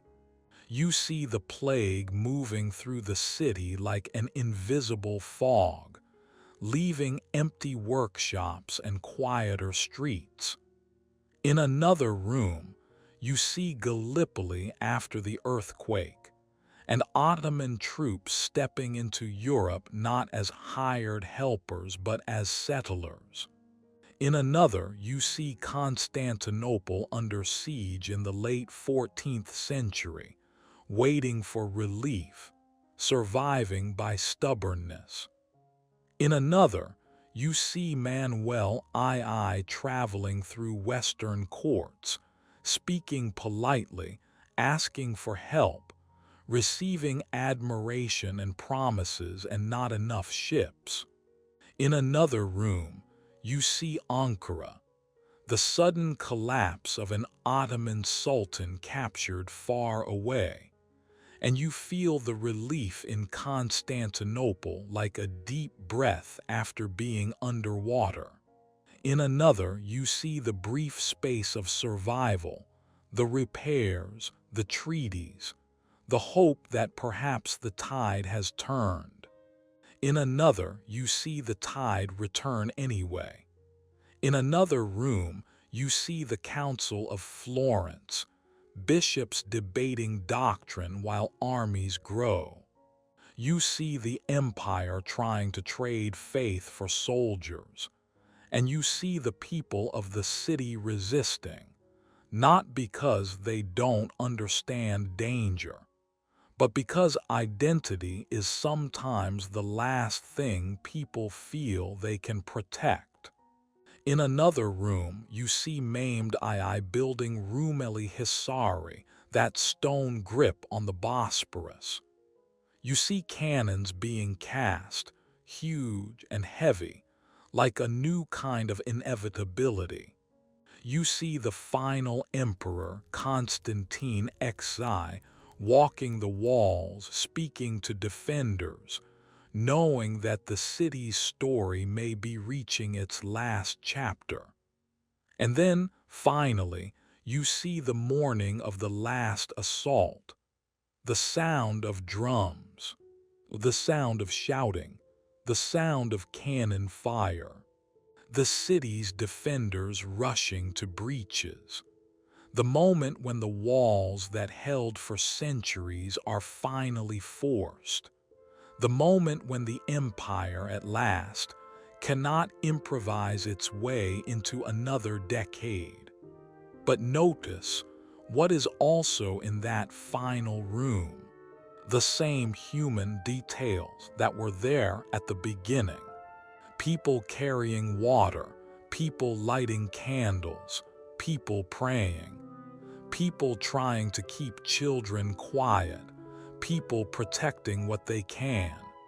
Even at the end, life is made of small motions. If you let your mind relax, you can allow the story to become less about dates and more about that feeling of gradual change. The empire does not fall in one day. It narrows, it adapts, it compromises, it survives.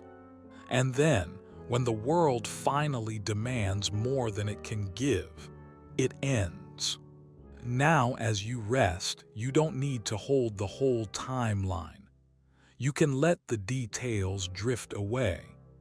Keep only a few soft impressions: the salt air of the harbor, the warm candlelight of a church, the echo of footsteps in a palace corridor, the slow creak of a ship at anchor.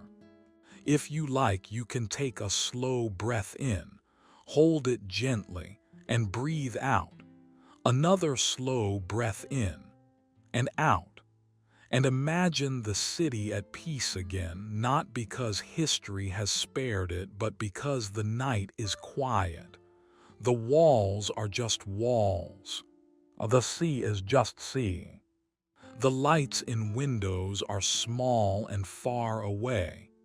The empire is only a story now, but stories can be soft. They can be comforting. They can be like a blanket you pull up to your chin. If you're drifting, that's perfect. If you're still awake, that's also fine. You can simply stay with the images. A dome floating in the dark, a line of walls against the sky, a ship's lantern bobbing on black water, the slow, steady motion of time. And as you listen, remember the simplest lesson of this hidden collapse: that endings are often quiet before they are loud. That change is often gradual before it is obvious. And that even the longest lasting things, cities, empires, traditions, are made of ordinary days, one after another like waves touching a shore. Now let the waves keep touching. Let the shore keep listening. Let the story fade. Let your thoughts loosen their grip. Let the last sounds in your room become part of the night. Good night. Before we end completely, here are a few quiet scenes, small snapshots, that help you feel the slow collapse without needing to keep track of names. Scene 1. A tax collector in a provincial town. He sits at a wooden table with a ledger and a bag of coins. Outside, people move through a market. He is not a villain. He is a man with instructions. He must collect a certain amount because the capital expects it, because soldiers must be paid, because officials above him will judge his performance. But he also knows the town is poorer than it used to be. He knows some villages have been raided. He knows some families have left. He knows that if he presses too hard, people will hide what they have or rebel. He negotiates. He delays. He accepts payment in kind. He makes small compromises. Each compromise keeps the peace. Each compromise also reduces what reaches Constantinople. Multiply this scene by hundreds of towns over decades, and you can feel the treasury thinning not as an event but as a drift. Scene 2. A frontier soldier at a fortress. He walks the wall at dusk. The stones are old, patched in places. The landscape beyond is wide and quiet. He can see smoke from distant settlements. Sometimes those settlements are friendly. Sometimes they are not. He has not been paid on time. His commander says the money will come. He hopes it will. He also knows that if the money does not come, he may have to make a decision. Stay loyal to a distant emperor, or accept an offer from a nearby lord who can promise food. Loyalty is a noble word, but hunger is a powerful reality. Scene 3. A merchant on the docks of Constantinople. He watches ships unload. Some ships fly foreign flags. He has goods to sell, but he pays higher fees than the Venetians or Genoese. He resents it. He complains in the tavern.